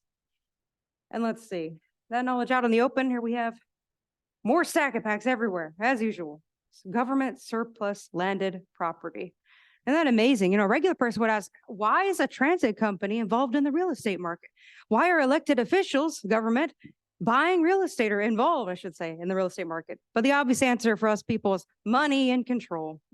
MTS can cut this deal with the developer Spring Street Family Housing LP, owned by big developer Affirmed Housing, who already has at least 3 other deals with MTS at no cost to MTS. And they get to collect 5% of the net income for maintaining a parking lot, essentially. They can't vote no. This is a steal for them. But I wouldn't call these quickly built, cheaply made, sustainable slate gray, stack and pack, prison block housing projects vibrant. Affirmed Housing's Blue Water development in San Diego looks exactly like projects I've seen in communist China. But I will agree that it makes sense that MTS is interested, and I'm glad that La Mesa reps were able to get Affirmed Housing to at least not have these all be little expensive studio units to instead incorporate more 2- and 3-bedroom units for families. Families who probably will not be able to have cars. Isn't that interesting? But I do think that Affirmed Housing needs to shell out a couple of pennies of their billions and ensure at least 1 parking space for each unit in their development. That's a bare minimum ask. There's going to be 450 to 600 people living there with 1/3 of the parking that will most likely be necessary. And Vivian, they maybe even benefit from a gondola. That's something to consider. They got money, they can do it. And I recommend a lot of signs to point people to that public transit you say they're going to use. Expired. The original DRA, please unmute yourself now. Man, if we could really build affordable housing, I mean, affordable, it's like nothing's affordable, but yeah, as long as we say it, it's like that means it's affordable. Even though people are just leaving in droves because they can't even fit into the ones that are above the affordable ones, which seem to be the ones being built. But you know, it's just interesting that you want to do the whole transit parking like that and provide that many transit parking spots for, you know, when people actually are going to be living there. I mean, can they just say, you know, today I'm parking in the residential one, but when I go to work, I'm going to be parking in the transit parking? How's that going to work? Glad you're providing a bathroom, at least. I mean, see, we can do that. It's so nice.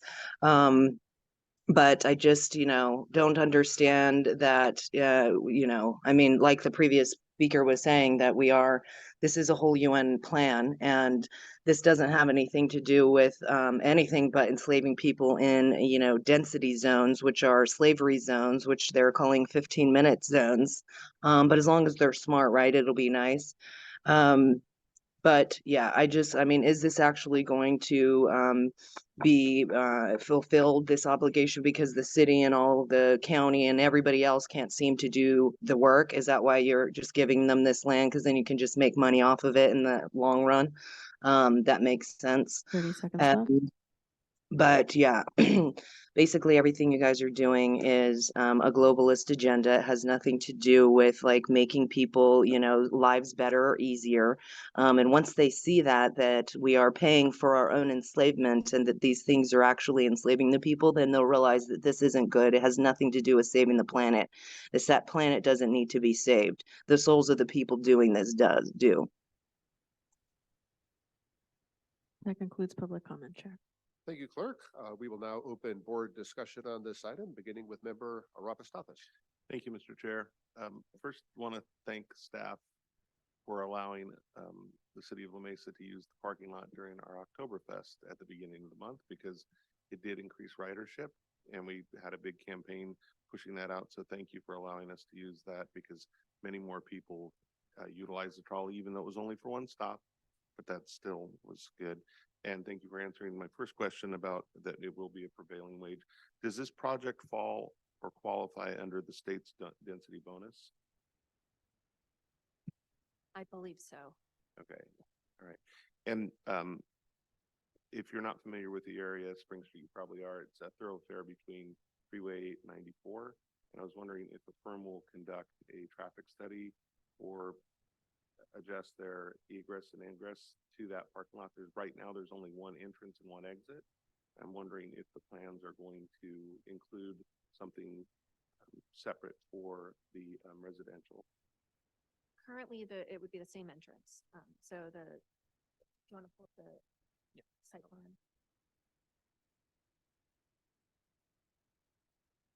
No, the site plan. So it's still on the site. They would enter at the current parking lot entrance. We've preserved that the diameters of their thing will fit our buses so that both of them can enter at the same time. It just may be problematic.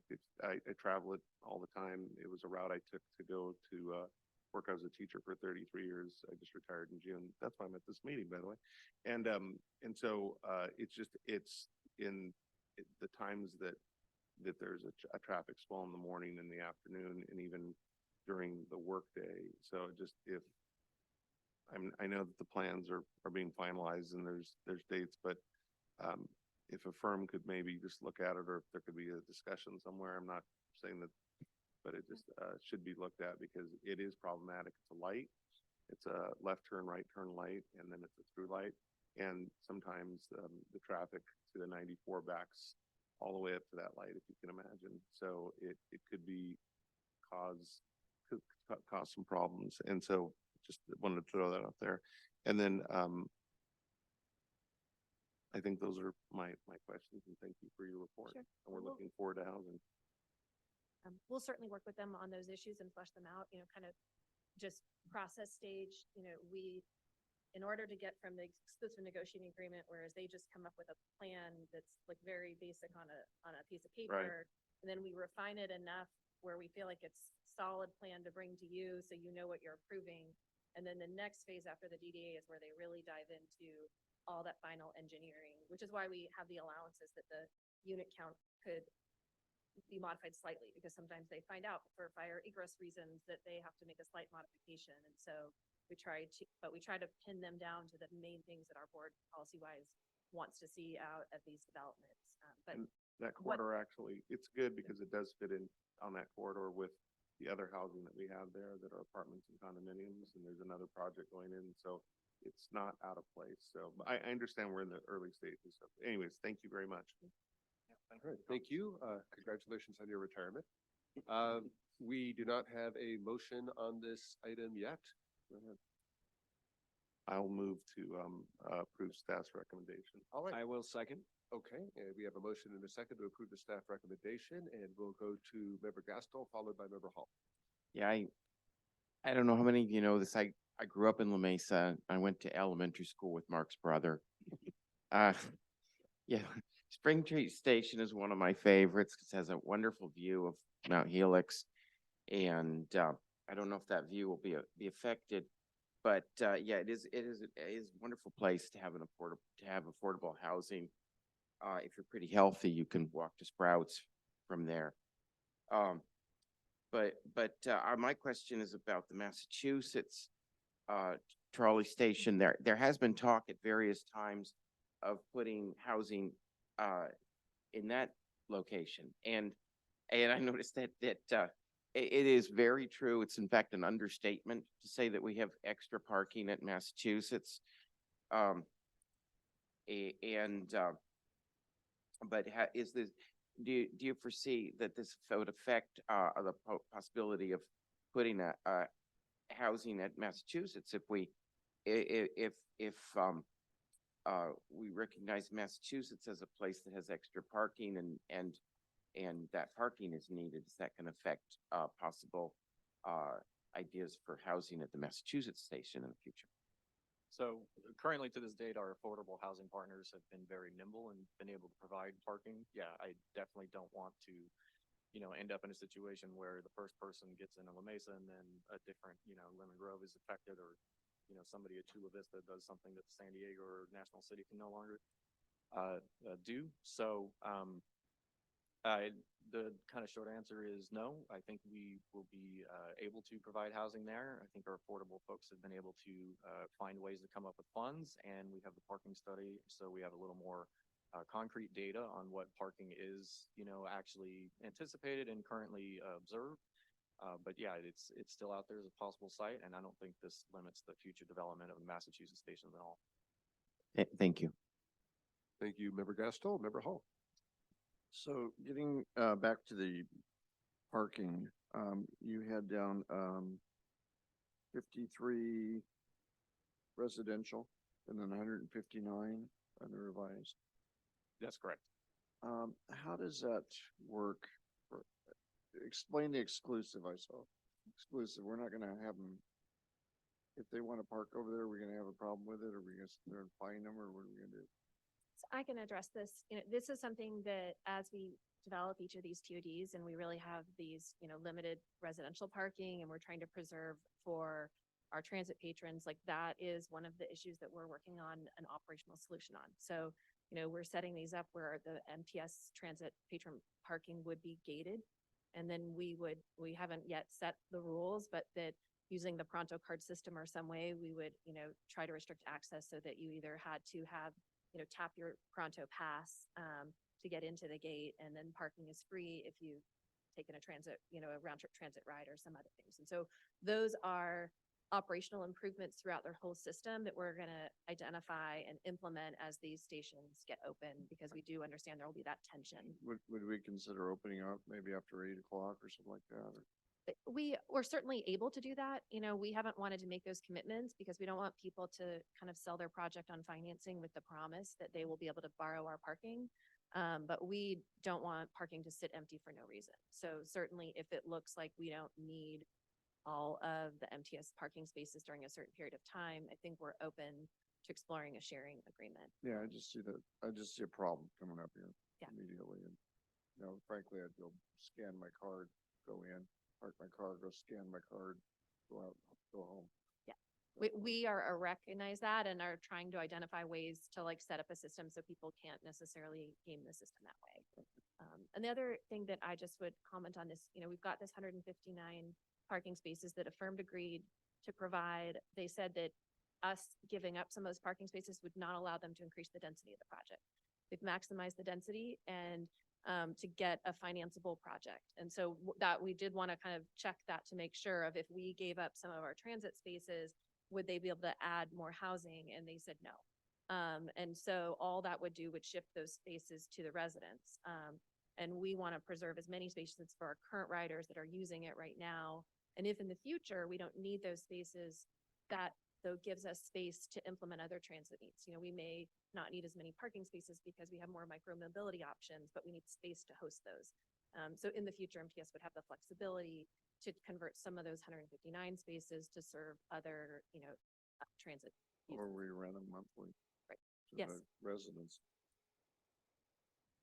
All right, thank you very much, Member Hall. Is there any further board discussion, Member Chavez? There are public restrooms, right? I think I heard correctly. Yes, the firm did agree to provide a public restroom. And then, we'll be working out like over the course of this project, what are the rules, because it is difficult to maintain and secure. And so what are the hours that they've got, security there to be able to have them open. And I just highlighted this because moving forward, I think this is the way we need to look at projects. Aside from all the benefits that we're talking about, affordable housing and everything else we just mentioned, we also need to include public restrooms there. Thank you, Member Chavez. Chair Pro Tem Montgomery Steppe. Thank you so much, Chair. I just have one quick question, and it's about transportation demand management. Don't know if this has been discussed, but, and apologies if I'm being repetitive. Just want to know if there's been any conversation about any subsidized passes for tenants, just to increase ridership. So it's not specifically part of a transit deal, but certainly all of by agreeing to have only 53 residential parking, a firm is, seeking to basically encourage its residents to use transit. So there will be lots of marketing efforts that are there. For financing, they often go out and get HCD or other state program grants to try to, seed, paying for transit passes, at least for an initial period of time when they enter. But if we require it as part of a deal term, then there's a dollar cost on the operating side that then makes it harder for them to finance that project. Understood. Okay, thank you. Thank you, Chair Pro Tem. Any further board discussion on this item? Seeing none, we have a motion by Member Arapastathis and a second by Member McCann. Clerk, please call the roll. Chavez, Chavez, yes. McCann, Aye. Donovan, Yes. Vargas is absent. Goble, Yes. Leyva Gonzalez, Yes. Arapastathis, Gastel, Aye. Bush, Yes. Frank, Yes. Montgomery Steppe, Yes. Hilo Rivera, Yes. Moreno, Moreno, yes. Whitburn, Yes. Hall. Yes. The motion passes unanimously with one member absent. Thank you, Clerk. Item 23 is the Grants Administration Report, and we're going to invite Kenna Teon and Julia Tour to present this item once they get settled in. Please proceed.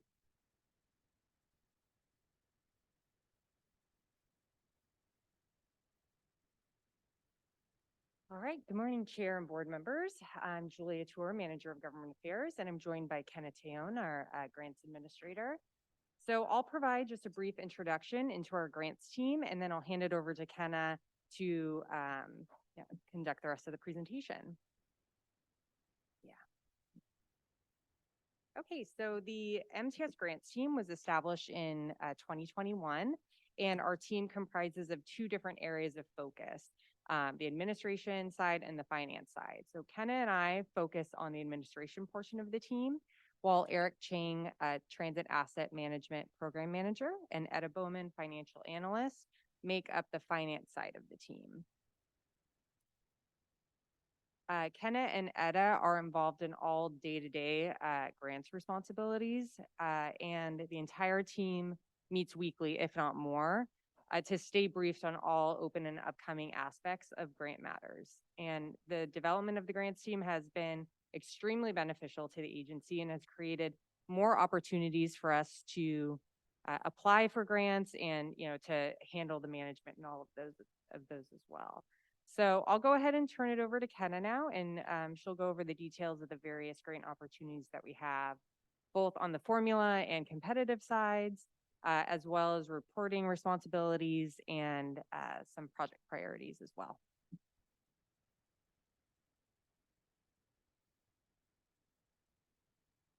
Good morning, Board. As Julia mentioned, my name is Kenneth Leon, and I'm the Grants Administrator under Government Affairs for MTS. So through SANDAC, both MTS and NCTD receive apportionment distributions for FTA formula programs, sections 5307, 5337, and 5339. And SANDAG is the region's designated recipient for the San Diego urbanized area. Federal formula funds are split between NCTD and MTS. And as the slide mentions, the split is primarily based off of service statistics. For example, miles traveled, population, and population density. Formula fund recipients are typically predetermined and do not rely on a competitive process. MTS's three primary funding sources are the Federal Transit Administration, the Transit Security Administration, and the State of California. The table on this slide demonstrates projects that are typically funded utilizing formula funds. In FY 2023, MTS will utilize federal fiscal year 2022 formula funds in the amount of $119 million.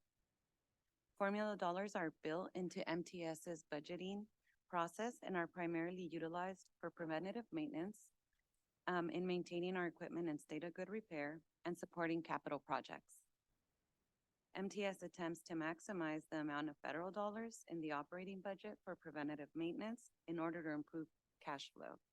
It allows MTS to draw down funds and close the grants out quicker, which is highly viewed upon for some funding agencies. So competitive grants, they're also known as discretionary funding. These grant opportunities are awarded based on merits of an application via a competitive process, which includes proposal selections based on a team of reviewers. Competitive grant funding opportunities are posted as full announcements known as Notice of Funding Opportunities or NOFOs. NOFOs contain comprehensive information on eligibility, programmatic details, and methods of submission. Unlike formula, recipients are not predetermined. So grant application submittals are based upon prioritization from MTS's capital improvement program. And over the past year, MTS has applied for 13 competitive funding opportunities. Under federal submittals, MTS has received 5 awarded, the green highlights, and 8 no award, the orange highlights. For the 8 submittals MTS received no award, we have proactively requested debriefs to better understand the why no award and utilize that information to try again for future applications.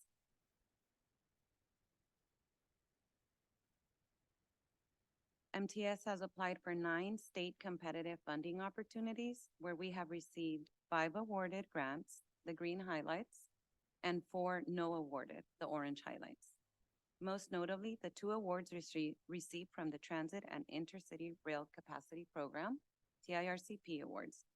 MTS received grant funding notice mid-2022 in the amount of $33.5 million and $60.4 million in 2023, for a total of $93.9 million to fund the following projects: the rehabilitation of the 12th and Imperial Transit Center, the rehabilitation of the Orange Line, the Imperial Avenue and Kearny Mesa Division charging infrastructure initial construction.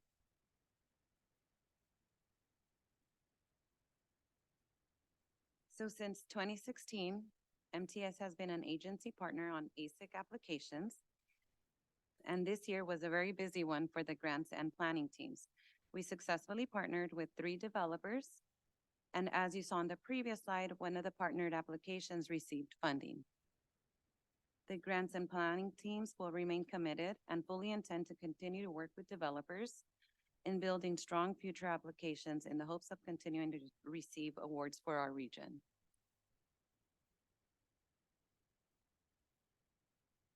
This year, for the first time, MTS partnered with the Environmental Health Coalition and the San Diego Foundation in submitting a joint partnership application under the Transformative Climate Communities Program to modernize and improve areas within Logan Heights and Sherman Heights communities. Award announcements are due this December. So currently the grants team manages 30 active grants versus 26 from last year, 20 federal and 10 state. These numbers are not including the recently awarded grants. Project reporting is a significant effort. The grants team, along with the procurement and the capital projects team, meet once a month to review all grant-funded projects and discuss progress. This is incredibly useful as each funding agency has their own set of reporting guidelines and requirements.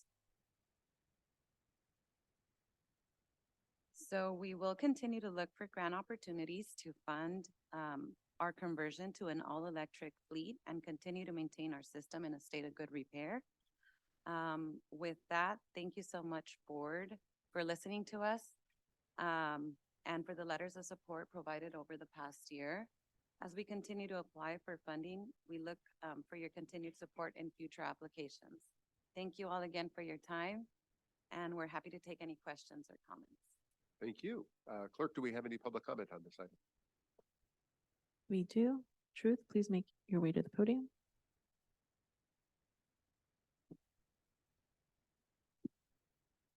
Who else would it be coming to the mic? Did the state give us a new label of San Diego urbanized area? That is a new one. We got a billion labels going on. I think this is one of those items that was added. The attachments were added at the very last minute. Thank you for that. And I'm curious, if there was no grants team before 2021, how did you guys operate before? Because, you know, this is a welfare transit system. You need those grants to function. And because you've got this team finally together, that means let the grant games begin. Do this, get that, do that, get this. Pay to play, deals with the devil, favors from the mafia. The federal government borrows money with interest to be printed by the Federal Reserve. And that's why every dollar printed is what I call a debt dollar. And I still remember how Sean described the competitive grants at Sandag. It's not a little bit of money, and that doesn't just fall out of the sky. We're not just birthrighted all of that money. We go and we win it, and we win it. It's like a casino, it's a, you know, slots, all that kind of stuff. But I also heard another rep recently say that if the state's stupid enough to give it, then take it and run. That's kind of true. So get the ZEBs, get the LRVs, the VMS, and the dogs, right? The dogs refer to the canines for the transit security, for those who don't know. There's plenty of potential grants for transit upgrades, but let me point out other stuff.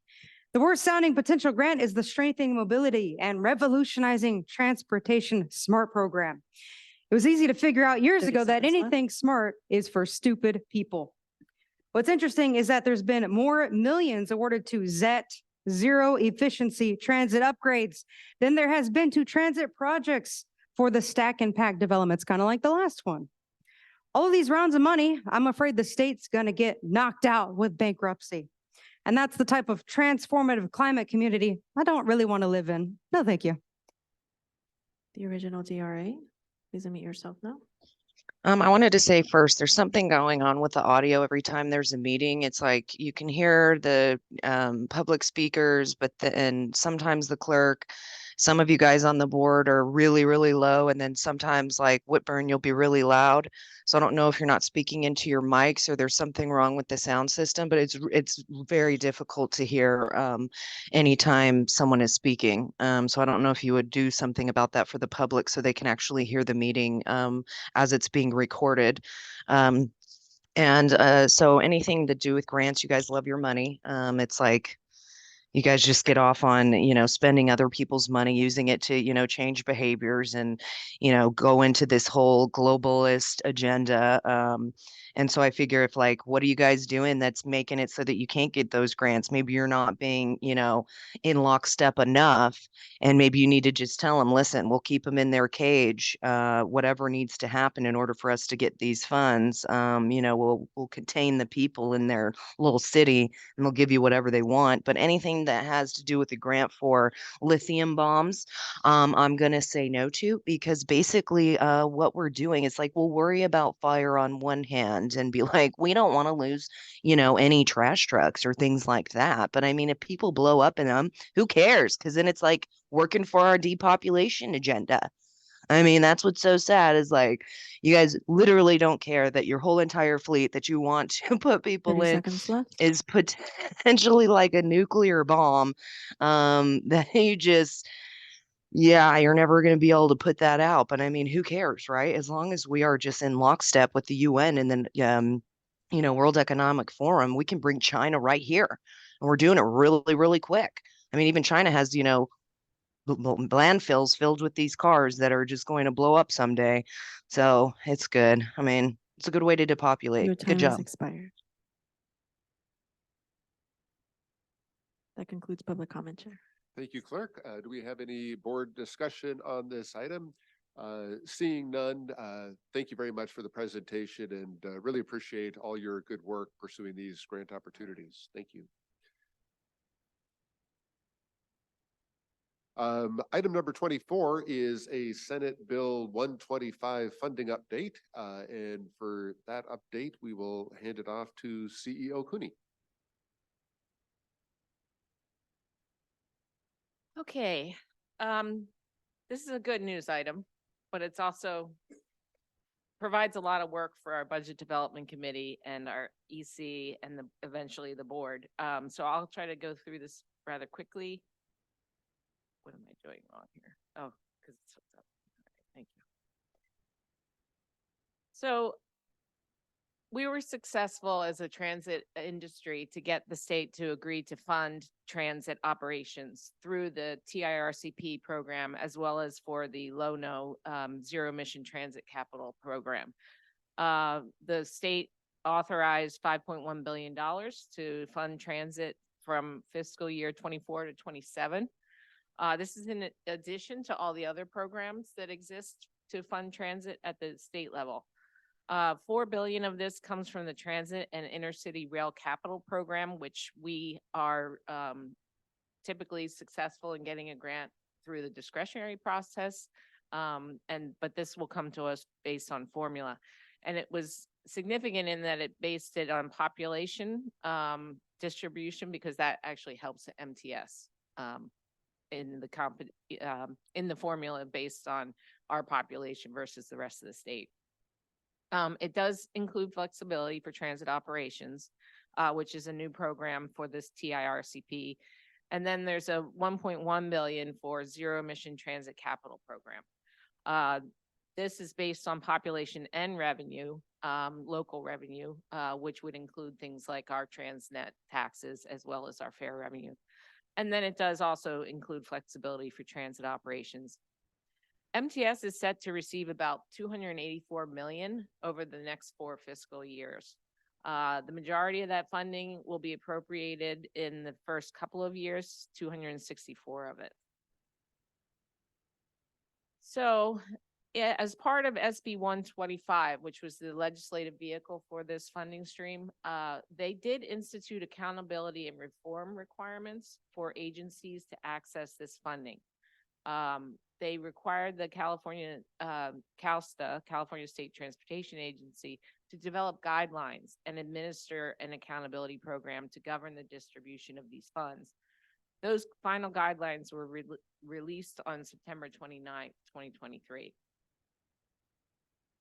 So the intent of SB 125 was to provide a one-time multi-year funding for transit operators, basically to help us address the operational costs that have prevented getting balanced budgets for the future for transit agencies. And it's really to help them have long-term sustainability and to come up with solutions that they can identify over the course of the next 4 years. It's basically a safety net for the near term so that the transit operators will position themselves to be in a better position going forward when the fiscal cliff after the pandemic is set to occur. It is intended to assist transit operators in preventing service cuts and increasing ridership. And then it's to prioritize the availability of transit for riders who are transit dependent. It specifically calls that out, and they want to see in any going forward spending of this dollars that it would be really heavily focused in areas that are the most in need and the most dependent.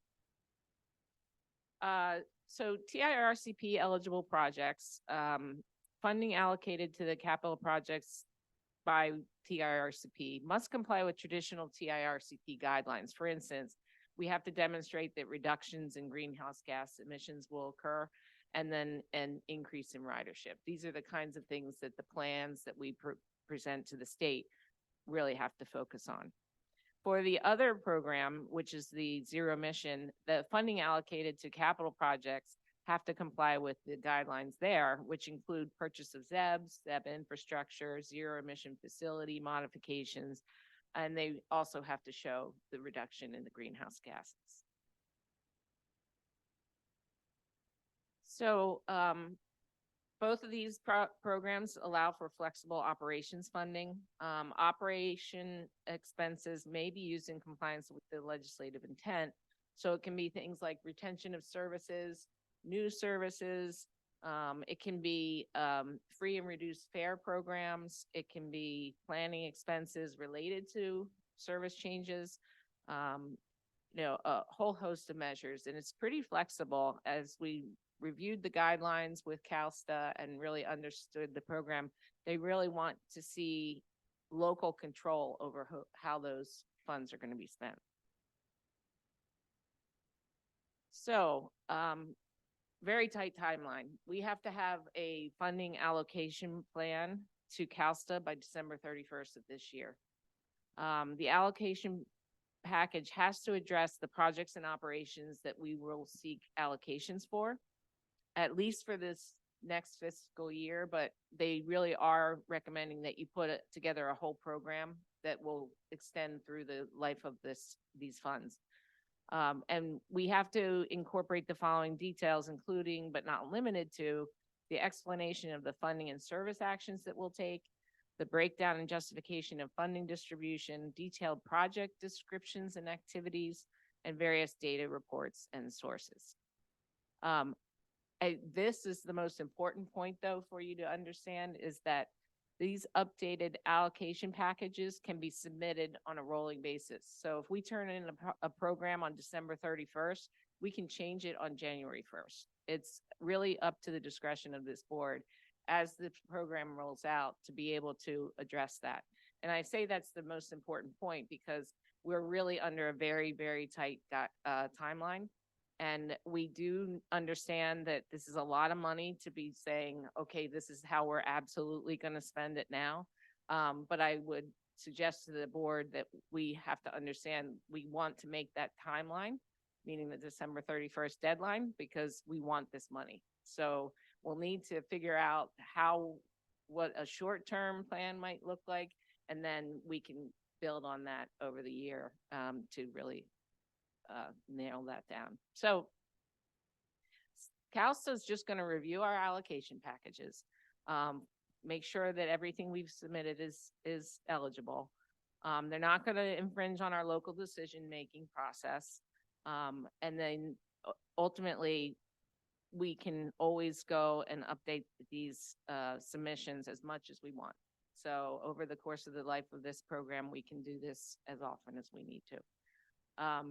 The other thing I wanted to mention to you is that MTS is in a unique statutory position in that we get these funds directly, and we're called out specifically in state statute that we are the ones that create our own plan. Every other transit agency is going to go through their MPO. So North County Transit District, for instance, SANDAG has to create a plan for North County Transit District that will not include MTS. We will be creating our own plan. So this just kind of tells you how tight this whole schedule is. And ultimately, we would receive our requested funding in April of next year. So that's a very tight timeline, but I think we definitely want to make that timeline. So for the purposes of discussion for the Budget Development Committee, staff presented a proposal as kind of a starting point for how we might build a plan on how to allocate these funds. So from the zero emission program, we were looking at possibly putting all of that into the ZEB infrastructure projects that we have in our transition plan. These are all a program of projects that it's required to convert our entire bus fleet into zero emission. And so we would suggest that we take the 47 million that we will be allocated from that pot of money for the zero emission program to actually fund those infrastructure projects. And so this is what that would look like, and which fiscal years we would likely do that. This is all based on the CIP that we bring to the board each year, and it kind of focuses on the infrastructure for charging, because that, again, that's the beginning of our need, because we have to have the charging infrastructure if we're planning to actually convert to zero emission. So the other one, the bulk of the funding, the TIRCP, that's 237 million. We are proposing a number of a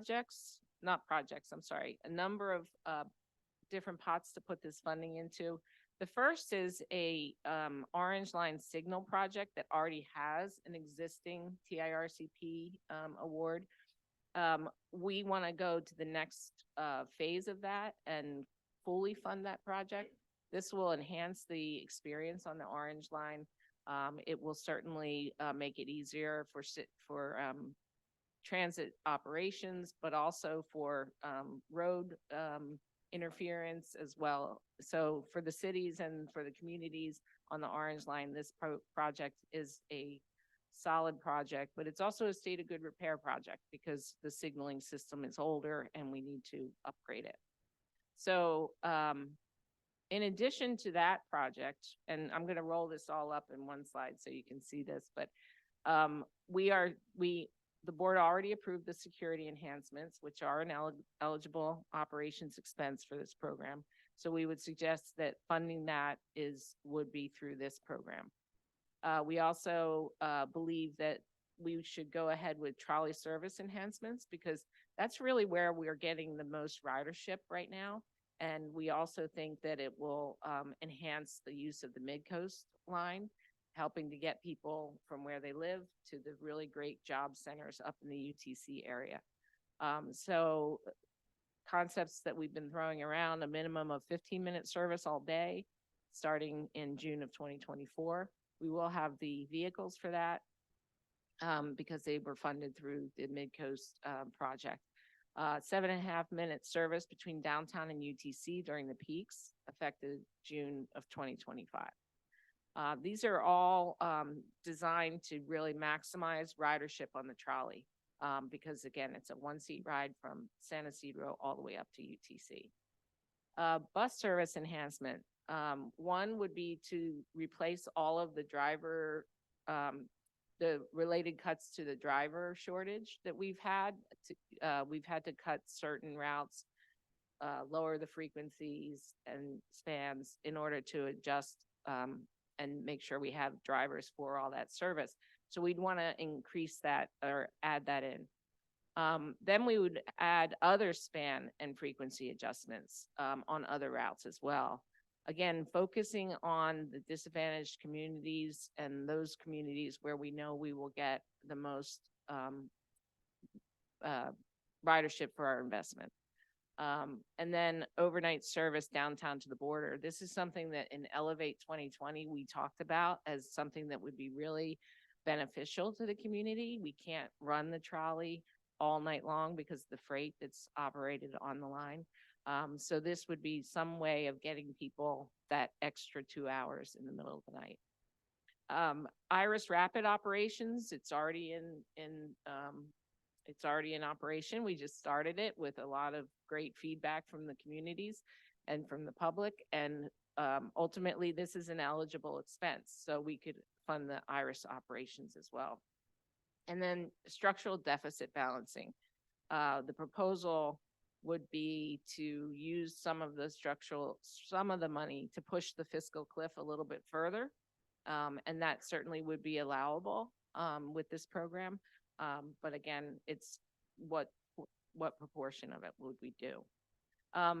Right now, staff is not recommending flexible using the flexible funding for the YOP program, as Sandag is currently exploring where that's going to be funded permanently in the future. But again, this is a plan that can be amended and adjusted going forward. So if that Sandag fails to identify funding, we could always revisit this.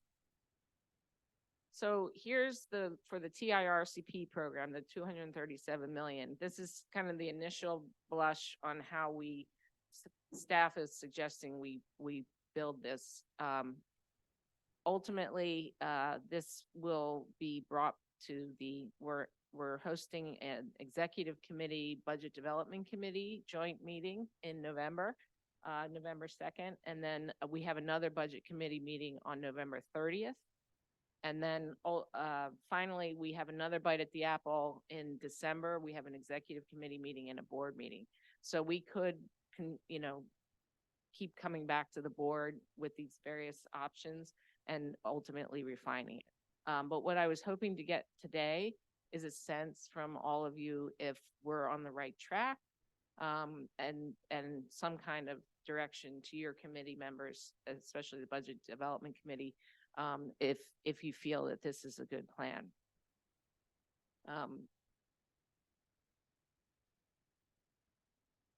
So we did receive a San Diego Transit Equity Working Group comment letter on this. And they did focus on a lot of the programs and projects that they have brought forward before. For instance, they want an environmental justice focused planning. They would like to have youth opportunity passes to anyone 24 and younger in the program. They would like bus service every 10 minutes, 24-hour service on the bus routes, and then all electric bus fleet. Much of this is consistent with what's in the plan that we've presented you, or what we've proposed today. And then I just wanted to show you this. How will this affect our going forward, our budget deficits? This is original to our budget in FY24.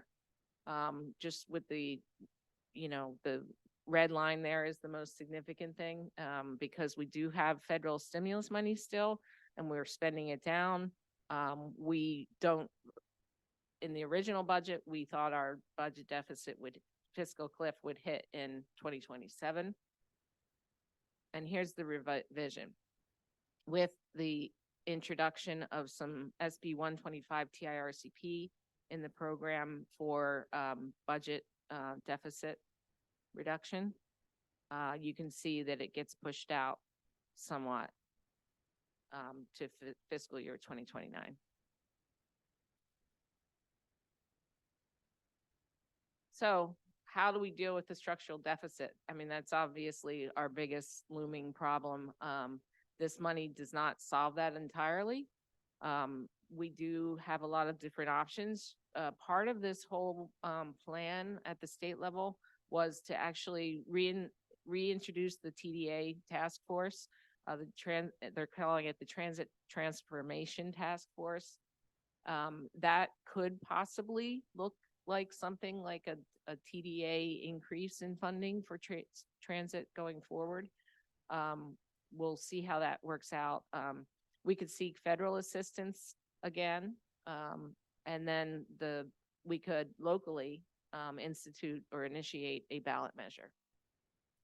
You can raise the cost of fares, cut service, defer capital investments, and then seek relief from any of the innovative clean transit requirements or transition to zero emission bus. These are none of them guaranteed, and many of them are not really beneficial to what our goal is, which is increasing use of transit. With that, I will answer any questions. All right. Thank you very much for the presentation. Clerk, do we have any public comment on this item? We do. We have several. Truth, please make your way to the podium.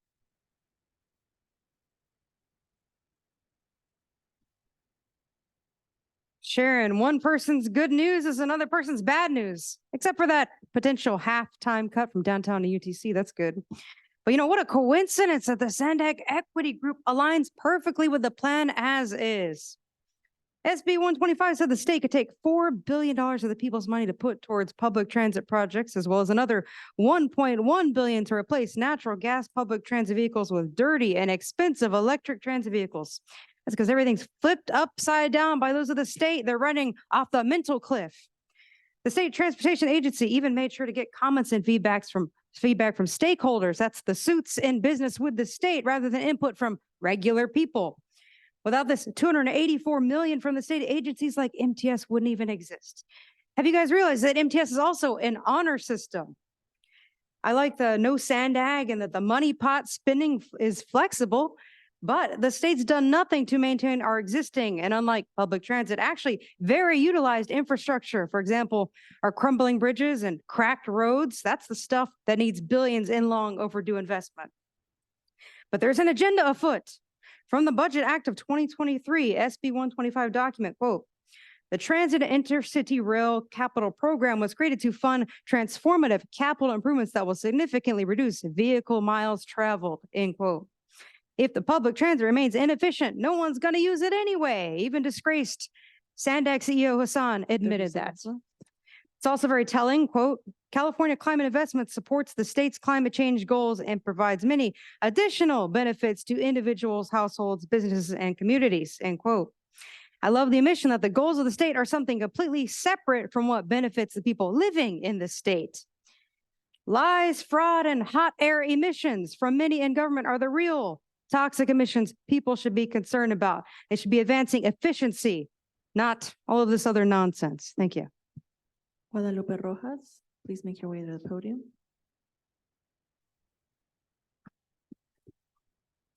Good morning, everyone. My name is Guadalupe Rojas, and I am a community advocate with Mitsirikian for the Youth Opportunity Pass program, also known as YOP.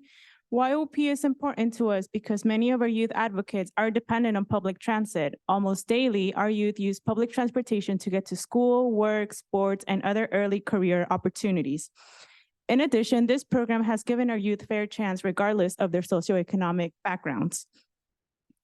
Like many of our advocates, I would like to see a permanent program that will continue to benefit youth for years to come. That is why Mid-City continues to work hard to obtain funds from the state and other local revenue sources.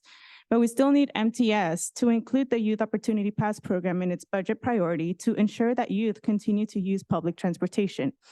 It is known that the money that will be received from the state will be used towards ridership recovery, and it is important to note that youth make a good part of that ridership. In just 9 months of the YOP program, over 5 million youth rides were recorded.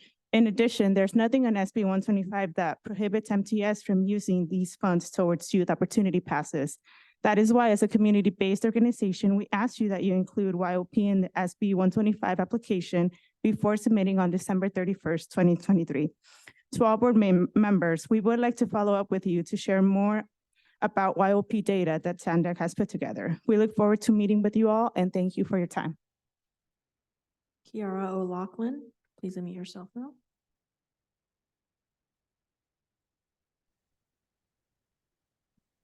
Good morning, Chair Whitburn and MTS Board of Directors, MTS staff. I'm Kiara O'Loughlin, a researcher and policy advocate with the Center on Policy Initiatives. We advocate for a regional public transportation system that reduces pollution in EJ communities, grows local jobs, and increases mobility through the 10 transit lifelines of the Transportation Equity Working Group. We urge MTS to apply an equity and environmental justice focused approach to operations planning and use of SB 125 funds, and include the following priorities that were previously mentioned in your operations plan. 1, prioritizing environmental justice communities by identifying projects and service changes that will improve their access to public transportation. 2, continuing to provide youth opportunity passes and expanding that to all youth ages 24 and under to build generations of lifelong transit riders and connect youth to school, work, internships, and early career opportunities. 3, make bus service reliable now with bus service every 10 minutes. Buses are one of the most cost-effective ways to get us where we need to go while cutting climate pollution. 4, connect late night and early morning workers with 24-hour service on popular transit routes. And 5, accelerate bus electrification because our communities cannot afford to wait 20 years to breathe cleaner air and reduce climate pollution. We are excited about these funds and hope to see meaningful action on climate change and want our transit agency to ensure transit is not just a viable option, but an attractive one to get to work, school, healthcare, shopping, dining, entertainment, and more. We urge the MTS board to support our recommendations and ensure their inclusion in the funding plan 30 seconds left. for SB 125 funds. Thank you.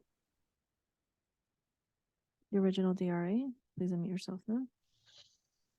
Man, it's crazy. We talk about environmental justice, and what's happening is totally injustices against the environment. I mean, it's crazy. It's like people realize that we, breathe out CO2, right? So is that pollution, right? That's what is pollution. And so should we all stop breathing because we're breathing in our own pollution? Man, maybe we should all just kill ourselves. I don't know. It's strange. But you're using all this money to change behavior. So that's what's going on, is as long as we get the money that are going to change the behaviors of this society to get them to comply with this new way of life, then you'll get the money. And it's just funny that you can do it on a revolving basis of changing the plans. It's like, so what happens if when you go down the line and you keep changing it and they don't agree, then are you just going to keep changing it until they do so that you get the money? And if they decide that they don't, are they going to try and take that money away? But anything to increase sales tax and create a task force to make people pay more money for, things that should be provided, but we can't because we got to change behaviors. We can't actually give them the things that are necessary because we have to change society. That's what's so disturbing. You guys love money. You love to spend other people's money. You love to do it to change the behaviors. You love to do it to enforce this new way of living upon people instead of providing the things. And you use climate as like, oh my gosh, we have to do this for the climate. Well, everything you're doing to freaking save it is killing it. So, I mean, wake up. I don't 30 seconds understand left. why we're sitting here and it's like what we breathe out is pollution. So, I mean, when they're talking about cutting carbon, we're the carbon that they're talking about reducing. People need to understand that and realize that you're part of that. You will die if we don't have what they're trying to get rid of. We're all made of it. Everything living. We're going to be living on a planet that is like Mars if it really looks like that. If there really was a Mars, like everything is based on lies. And no wonder at Sandig, they said that you guys have to sell Your your time has souls to the. expired. That concludes public comment, Chair. Thank you, Clerk. We will now open board discussion on this item, beginning with Member Moreno. Thank you for the presentation. I think there is real value in the full board of directors hearing directly from staff on this historic investment from the state of California into our public transit service system. I want to take the opportunity to thank Sharon. I think you did a really good job in the Budget Development Committee, keeping us on top of this, the SB 125 funds, along with our lobbyists.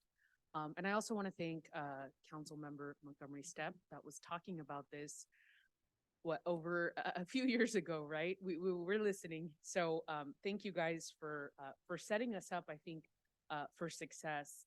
I think, and just in general, MTS has done a lot of things the past few years to get us ready to decide where to put in these funds. Our ridership recovery action plan that we heard recently, the social equity listening tour, I think we have, and also, of course, our facilities staff that knows just the ins and outs of what the need is for the system to continue running.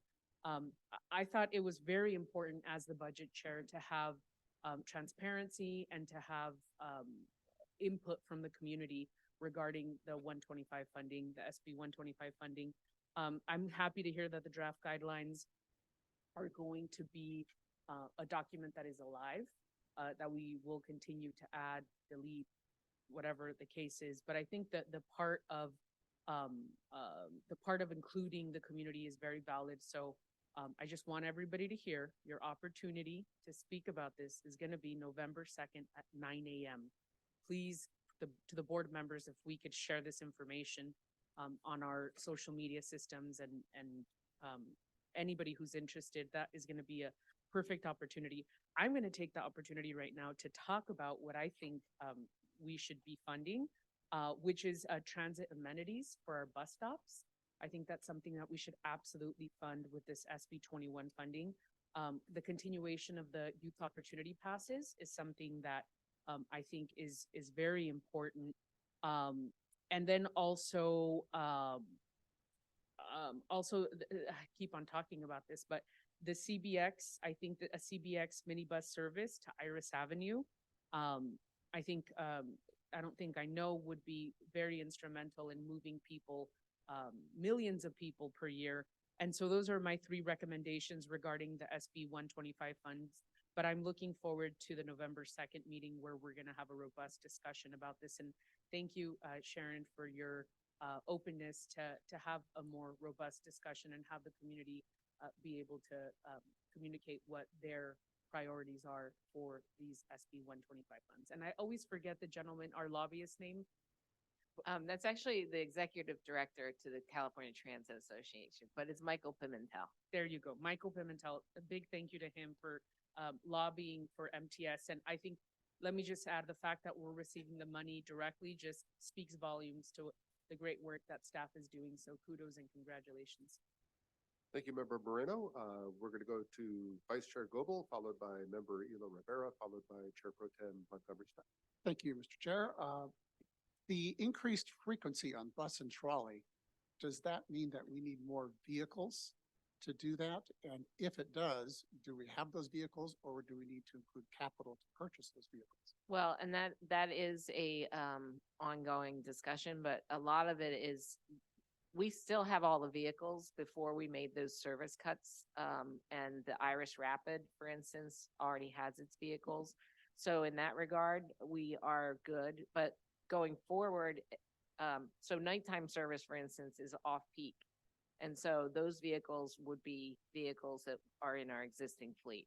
So a lot of those services will be covered with existing fleet vehicles. We, for instance, cut the service on the 237 back from 15 minutes to 10 minutes because we didn't have enough drivers. Sorry, from 10 minutes to 15-minute service. We kept all those vehicles, so we will be able to use those. But news services during the peak, we might end up needing to buy more vehicles. And that could be through our normal CIP process where we say, we're going to buy, instead of 50 vehicles this year, we'll buy 55.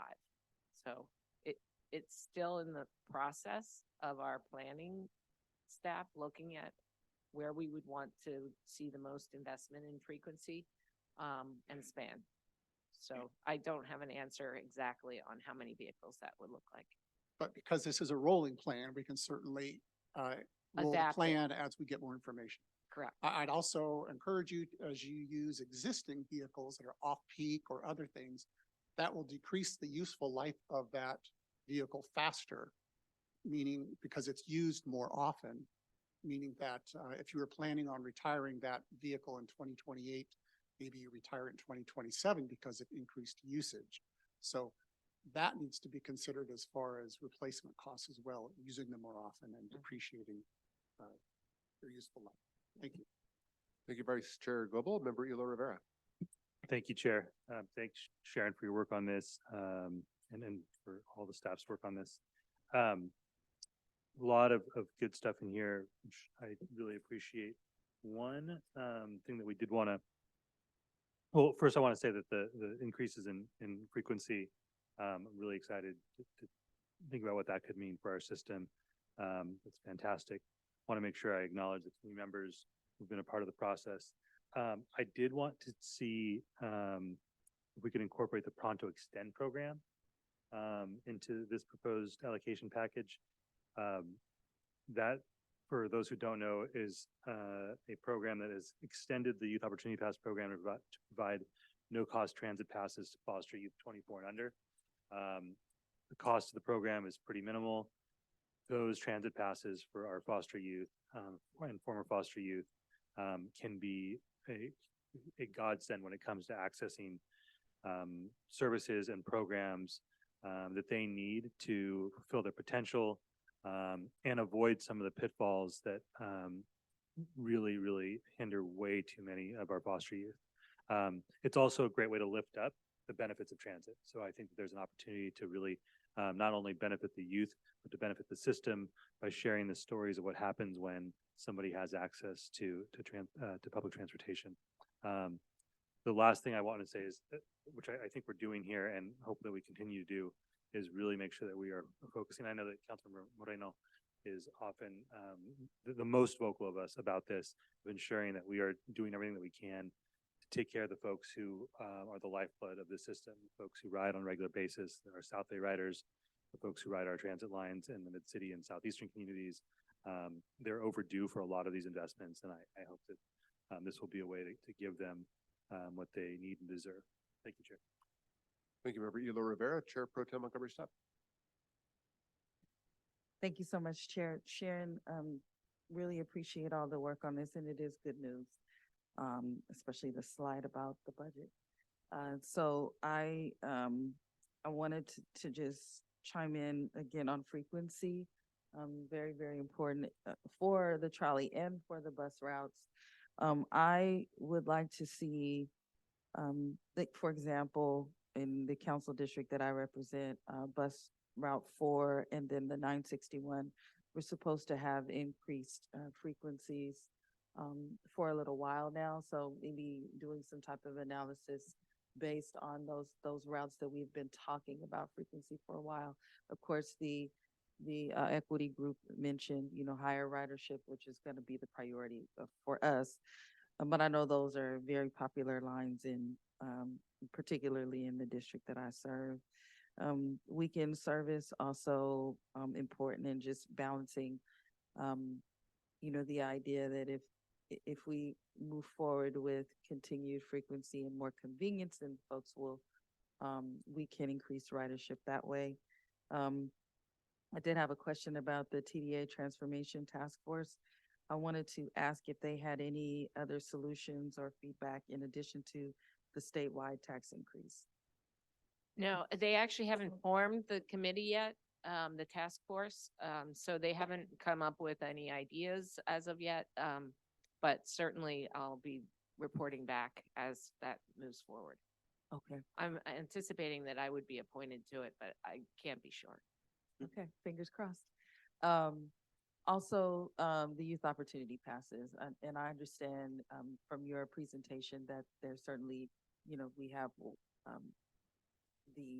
what's going on in Sandag, and we want to make sure that as we move forward, we are spending money appropriately, because we could use that additional money for increased frequencies if, as Sandag follows through with their end of the promise around youth opportunity passes. But I still think that should be a priority. So then my question is, what process would we use to revisit this conversation? Would it simply come back to the Budget Development Committee as we find out what Sandag is doing, or what do we need to do to initiate that process?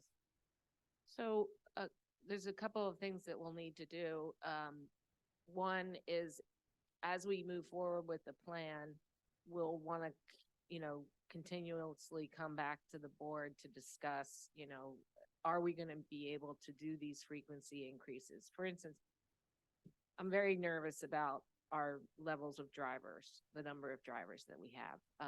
We're getting there, but are we ready to start increasing the frequencies? We do have a plan to go ahead with increased frequencies in June of next year. And so we think that we'll have enough drivers for that. And then the ultimate goal as well would be to work in parallel with Sandag to see about having a permanent funding stream for the Youth Opportunity Pass. So we would want to come back to this board as well. And certainly Sandag will be bringing it back to their board as well. So I guess I'm open to suggestions. If you want it to be a formalized agenda item on, for instance, every executive committee agenda, we could do that.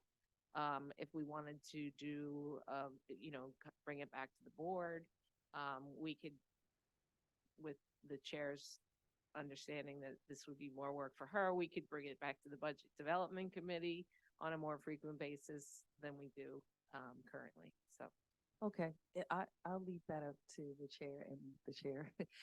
I just want to put it out there for us, like if there is a process, if we need to develop that, then that's fine. If it's just, doing what we just did, and making sure that we keep on top of this. That's important because some of the things we're asking for we could use other pots for it, right? We're just Yes. we're not sure about that yet, but they are priorities, of course. So, thank you for that. I had one more question and it just went like this. So, I will conclude my questions and comments at this time. Thank you. Thank you, Chair Pro Tem. We'll go to Member Chavez, followed by Member Gastel. I just want to thank you for all the hard work you've been doing, and thank you for this informative presentation. And I just want to echo a little bit of what Councilmember Moreno was mentioning about the CBX, and to be mindful. Ped West, the border crossing, the pedestrian border crossing, was shut down a little bit over a month now. And we do have an increase of flow also in Otay.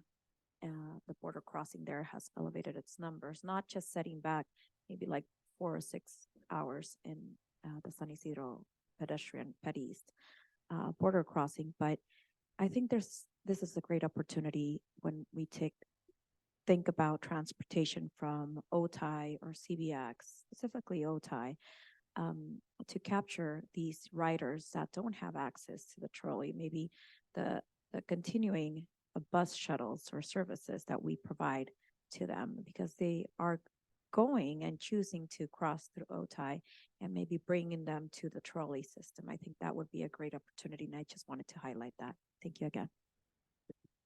Thank you, Member Chavez. Member Gastel. Thank you. You know what, I think that other people have said most of what I was gonna say, and of course, Councilmember Montgomery Steppe is our neighbor, and I've mentioned a lot of things that Lemon Grove would be thinking of. I think the improvements in the orange line are really important, and the orange line doesn't get as much traffic as the blue line, but it's incredibly important to those of us that use it, and it's also links to a lot of the people that we need to support public funding for transit systems. I do think that trying to get public support in the region is very, very important. Though I have higher hopes for statewide, because if you look at the track record for voters improving things that relate to their pocketbooks, the statewide vote is usually a more reliable source of support, probably because the population centers of the Bay Area and LA area, though we sometimes complain about these people being big and powerful, when it comes to passing revenue that benefits the entire state, they usually come through. So I do think that it'd be smart for significant ongoing efforts to go into making sure that the priorities that we have are represented in a statewide measure, and of course to support a statewide measure. We have a legislative delegation that's pretty strong, and some of them have even served on MTS. So I think we should make the most of that. Thank you, Member Gastel. Member Hall. I'm gonna be super fast. On slide, I think it's 15, it talks about the security. We're going from 1.5 to 3.5. Go back. Maybe it's 14, sorry. I apologize. Well, whatever. Anyway, it goes from 1.5 to 3.5. Is that just to handle those 47 positions we were talking about, or is that? Oh, you're saying which years we allocated, you mean? Yeah, it went up from. Yeah, because it's only a partial year for the one. Okay, that makes sense. Yeah. And then just to be on the safe side, when you go to the revised forecast, we need to really keep that in mind, because yes, we're saving money, but if you look at 2029, we still got a problem. And whether it be fair enforcements, whatever it is to get it up there, we got to get it up there.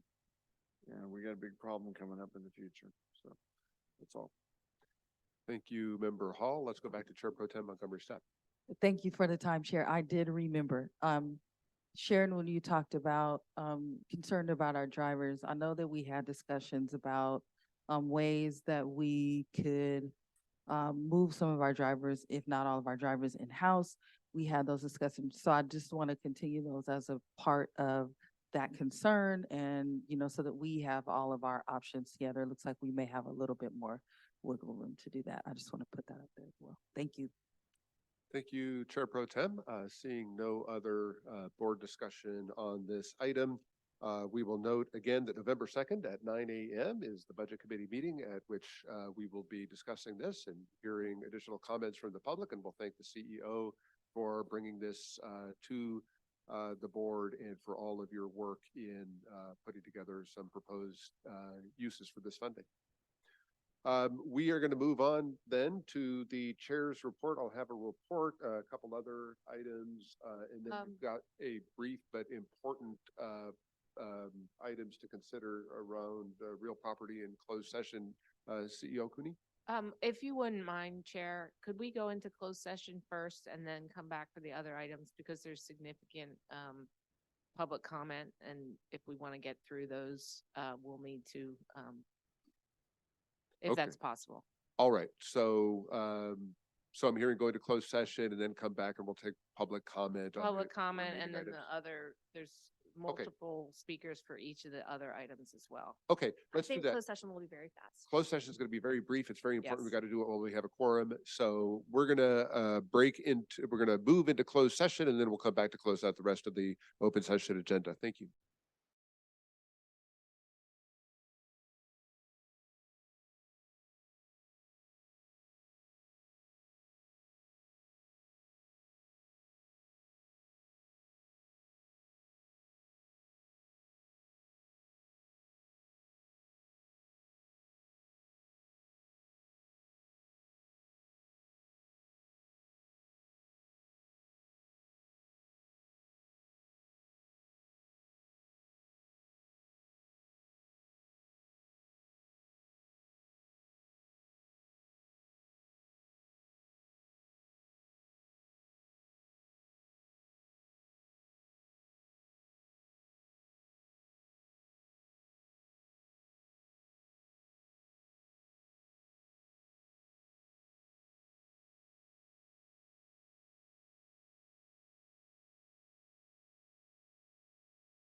Ready to?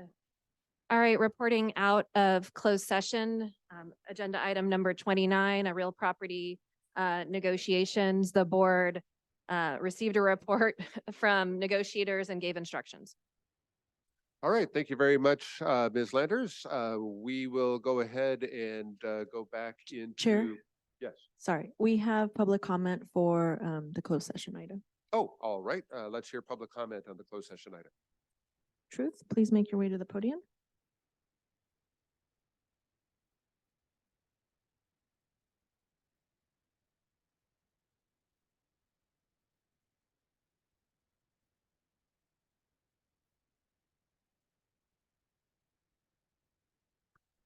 Oh, sorry. No, it's not.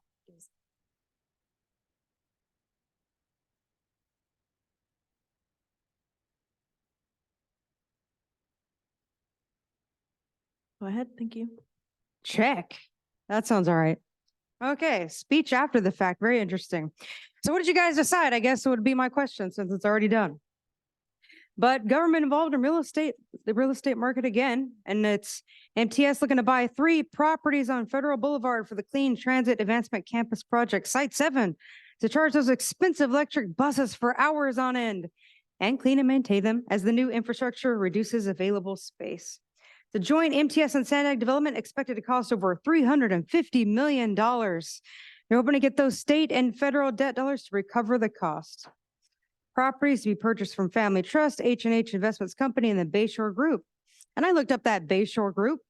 There's one in Florida, there's one in Michigan, there's one in the Bahamas, and even a global one that's a family office for Google co-founder Sergey Brin. Isn't that interesting?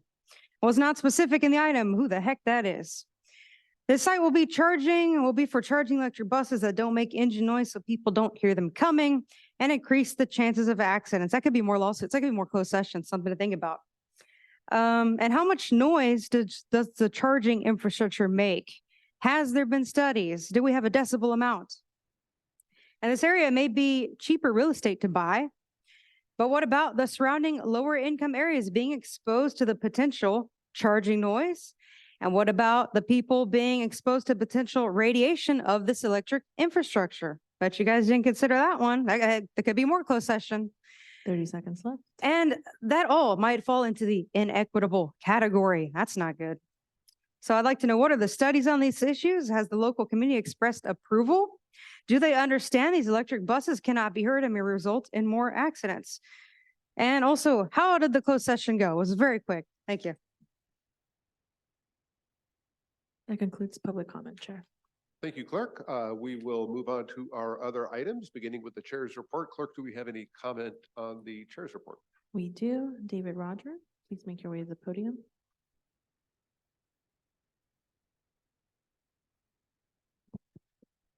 Hello. Again, today, now I'm discussing, have any of you ever tried using the MTS report if you're unhappy with service? It's really an incredible thing that I just want to find where the trash can is, that they take all the information that they collect and just throw it in it, because no one who takes that information from you has any idea what they do with it. In Al's office in security, we had a person open urinating with their pants down in the Fifth Avenue trolley station. And we sent them pictures of 5 instances of this same person doing it. And I asked specifically, what happens with this report? And this is not, I mean, we're on the same person. There's probably 20 of these reports and nothing is ever being done about it. So I asked, is there a committee, or is there individuals that ride the trolley that oversee your complaint system to see if anything's actually being done? No one happens to know, other than MTS Security's big answer for everything is file a complaint that no one will ever see or read. Thank you. Truth, please make your way to the podium.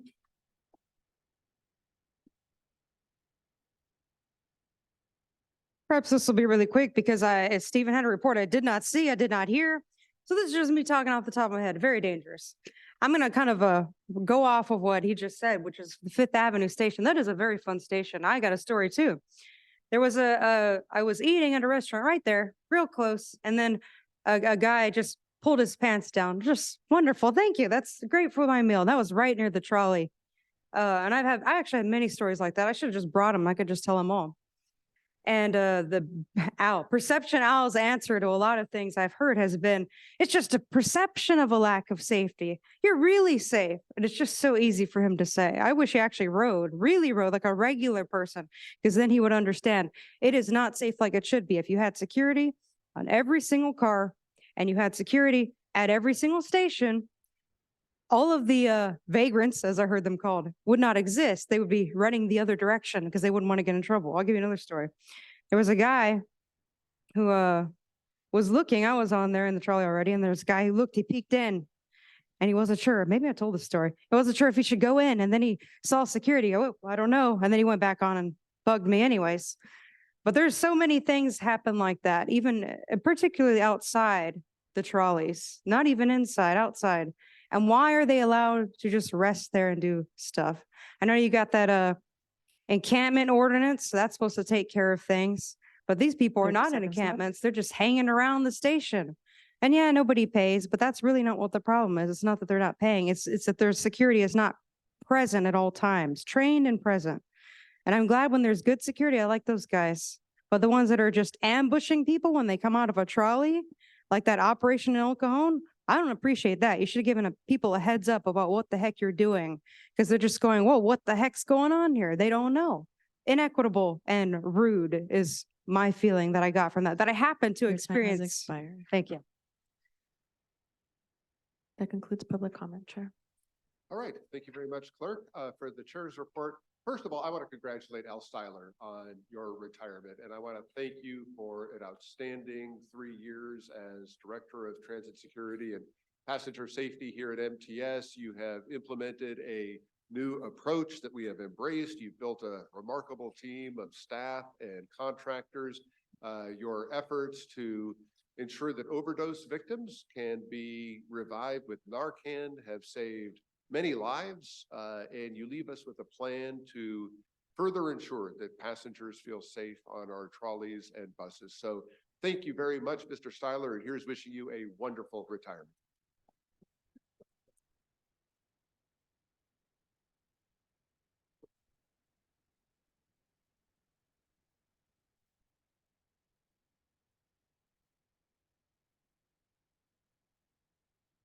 I can't resist an open microphone, so I apologize.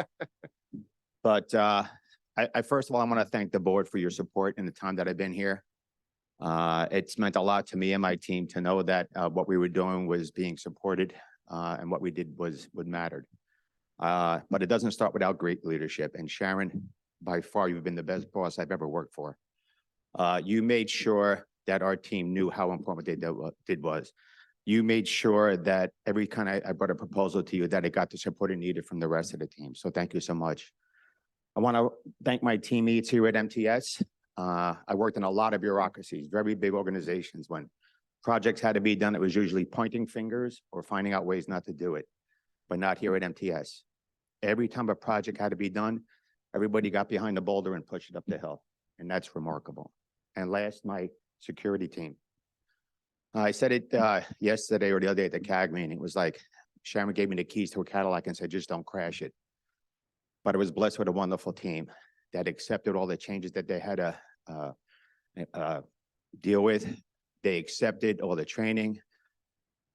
They embellished it. They internalized it. And we have a great team out there doing customer service and support for all our passengers. So it's been a pleasure being part, and I want to just thank everybody so much. So thank you.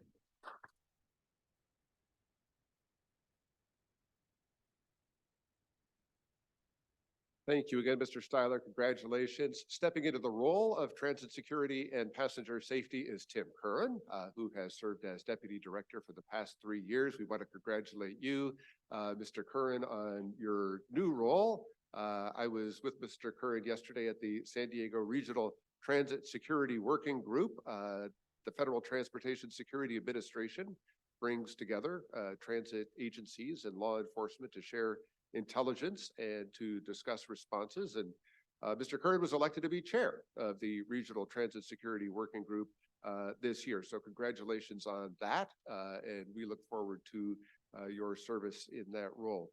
Good job to staff on Free Ride Day on October 4th, as well as our launch of Electric Rapid 227 service between Otay Mesa and Imperial Beach. We had a very well-attended kickoff event for that. I do understand from Member Leyva Gonzalez that there have been some comments and feedback from the neighborhood in Imperial Beach, and I want to give Member Leyva Gonzalez an opportunity to elaborate on that. Thank you very much, Chair. So first and foremost, I'd like to thank MTS Dennis Dedman. He attended our city council meeting yesterday. So keep in mind, this route has been open, today would be the 4th day. The buses are beautiful. They're electric. There's numerous concerns. I won't overwhelm everybody with the large, issues, but they're the 60-foot buses with the accordion in the middle. Our community is roughly 27,000. These buses are going at every 15 minutes, and the route that they're taking is on 3rd, which is 3 blocks from Palm, and it's a residential area. So the safety is a substantial issue. I personally don't carry my city phone for a number of different reasons, but now I really don't, because it's just being overwhelmed by so many of our residents because of the safety. Basically, since this route has been, enacted, there's not very much ridership. So you have a 60-foot brand new, beautiful electric bus with 2 people on there. And this is, during the peak times, which are in the, early morning, afternoon. Additional issues that have been brought up as well is everybody, if you want to go share a meal and grab a drink and watch the sunset, you want to be able to have access to be able to see the coast, the ocean, the pier. A lot of this is obstructed because in addition to the rapid 227 route, there's 993, 994. So our coastal utopia seacoast is a little over a mile, and you got all these buses going through every 15 minutes. These are just some of the other issues, but I just propose if there's a way that MTS staff can connect with our city manager, I would be more than happy to be involved, because we have to work through these issues. And some of the concerns is, can we add additional outreach to provide the impacted residents, like to address their concerns? So the people that are actually on this route that see these buses go every 15 minutes in front of their house, they were never notified. The outreach was to the individuals that ride the bus, which the people that ride the bus aren't Imperial Beach residents. The whole reason why I'm even sitting at this desk is because I represent everybody in my community there. So that's why it's important that I get this message across, because it's serious. And we had a packed house yesterday with a lot of concerned residents with, concerns that are very valid. In addition, what alternatives are there? Can the route be changed? So in lieu of going down 3rd, 9th Avenue is a larger road that still accesses Palm, where they could do that loop to go down Seacoast and then come back around. When will the ridership data be provided? So maybe we need to focus on trying to get, accurate count of if we really need the 60-foot brand new shiny buses, or we could go back down to the traditional size of the buses. Because if it's not full, why do you need the big, huge bus that even when it makes that turn, it kind of veers into, opposite traffic and whatnot. When will the ridership data be provided? Okay, if data lacks of the riders, can the route be modified? And then can smaller buses be used? And then dealing with the shelters, there's one shelter, but there was a proposal of an additional shelter being built on Third Avenue and IB Boulevard and what modifications can be provided. So since that's a residential area, a lot of the residents are concerned that one of these nice new shelters, if it gets built there, unfortunately, the homeless population can utilize that. And, you know, it's right down the street from the high school and things like that. So I appreciate it, Chair. Thank you very much. I look forward to hopefully, you know, resolving and working together to resolve some of these issues that we have with that brand new route. Thank you. Thank you very much, Member Leyva Gonzalez, for sharing those comments and that feedback with us.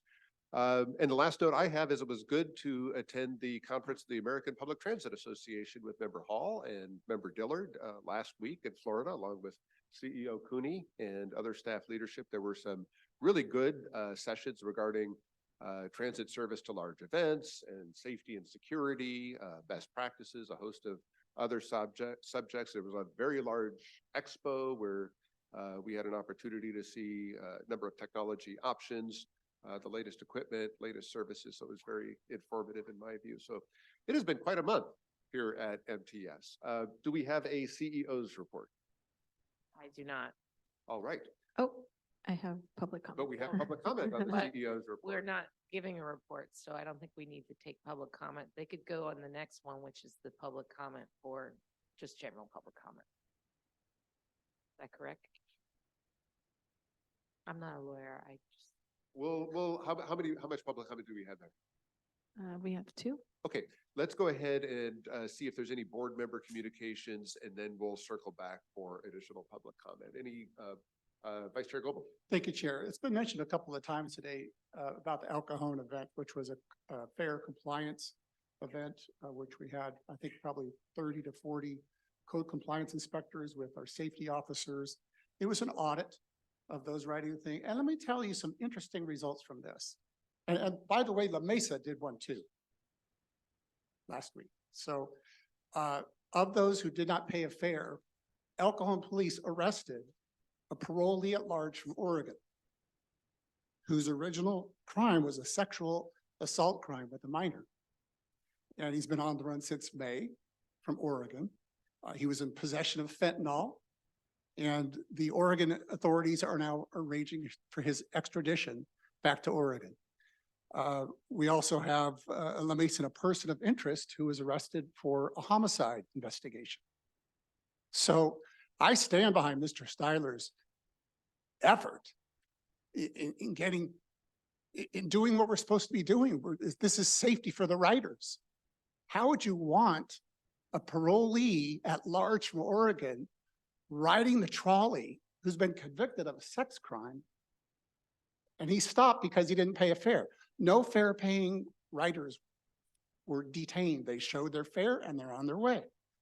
So this event, which has received some criticism today, was very important in knowing what our fare compliance rate is, but also in getting some very dangerous people. But here is even better of this event.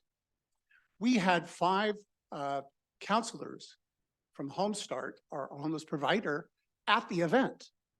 And they received 10 people who didn't pay fares, who were homeless, who asked for help in homelessness. We referred them to the Salvation Army. We set up appointments for them with housing coordinators and related services. So we got people help who were homeless. We got bad guys off the street. We know what our fare compliance issues are. I stand by this event in La Mesa. It was a great learning experience. And what was the fare evasion for the 2? Of that handy. 34%. Okay. Thank you very much for that information, Vice Chair Goebel.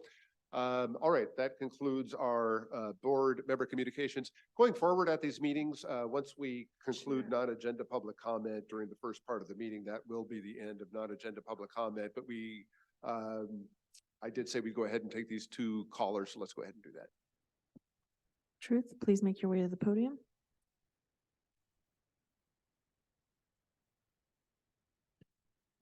Bad news for Goebel. I'm back, so I can recount everything you just said. You know, I already know about all the numbers, who paid, who didn't pay. I know those numbers and the numbers of the bad guys caught. I saw it. I know what it is. And yeah, I think it's great. Those bad guys are off, right? They're gone. But like I said, if this was such a great operation, then why didn't you advertise it? Why not tell everybody, hey, we're going to do this. We're going to protect you. Why did you just surprise everybody with it if it's so good? And there was a canine too. That was nice to see. What the heck's going on? There's like, now I can see it. Now I can be specific with time.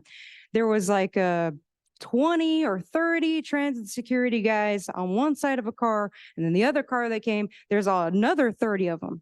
And so my reaction is, what the heck is this? I don't know. It was not a good feeling of safety or a perception of safety. I felt unsafe, actually.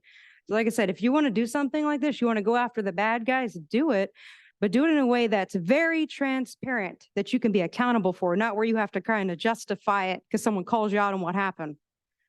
And Matthew, the bus is going to the coast.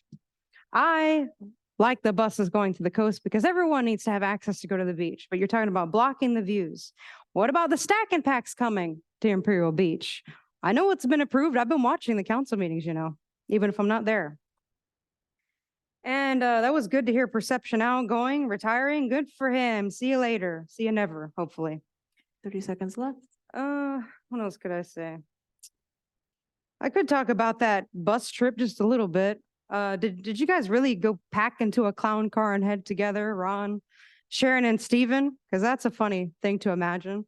In Florida, the Transform Conference Expo. There was a bunch of crazy stuff there. You had Equity Summit. Oh, AI is not your enemy. Building equity Your time's together. expired. Fun stuff. That concludes public comment, Chair.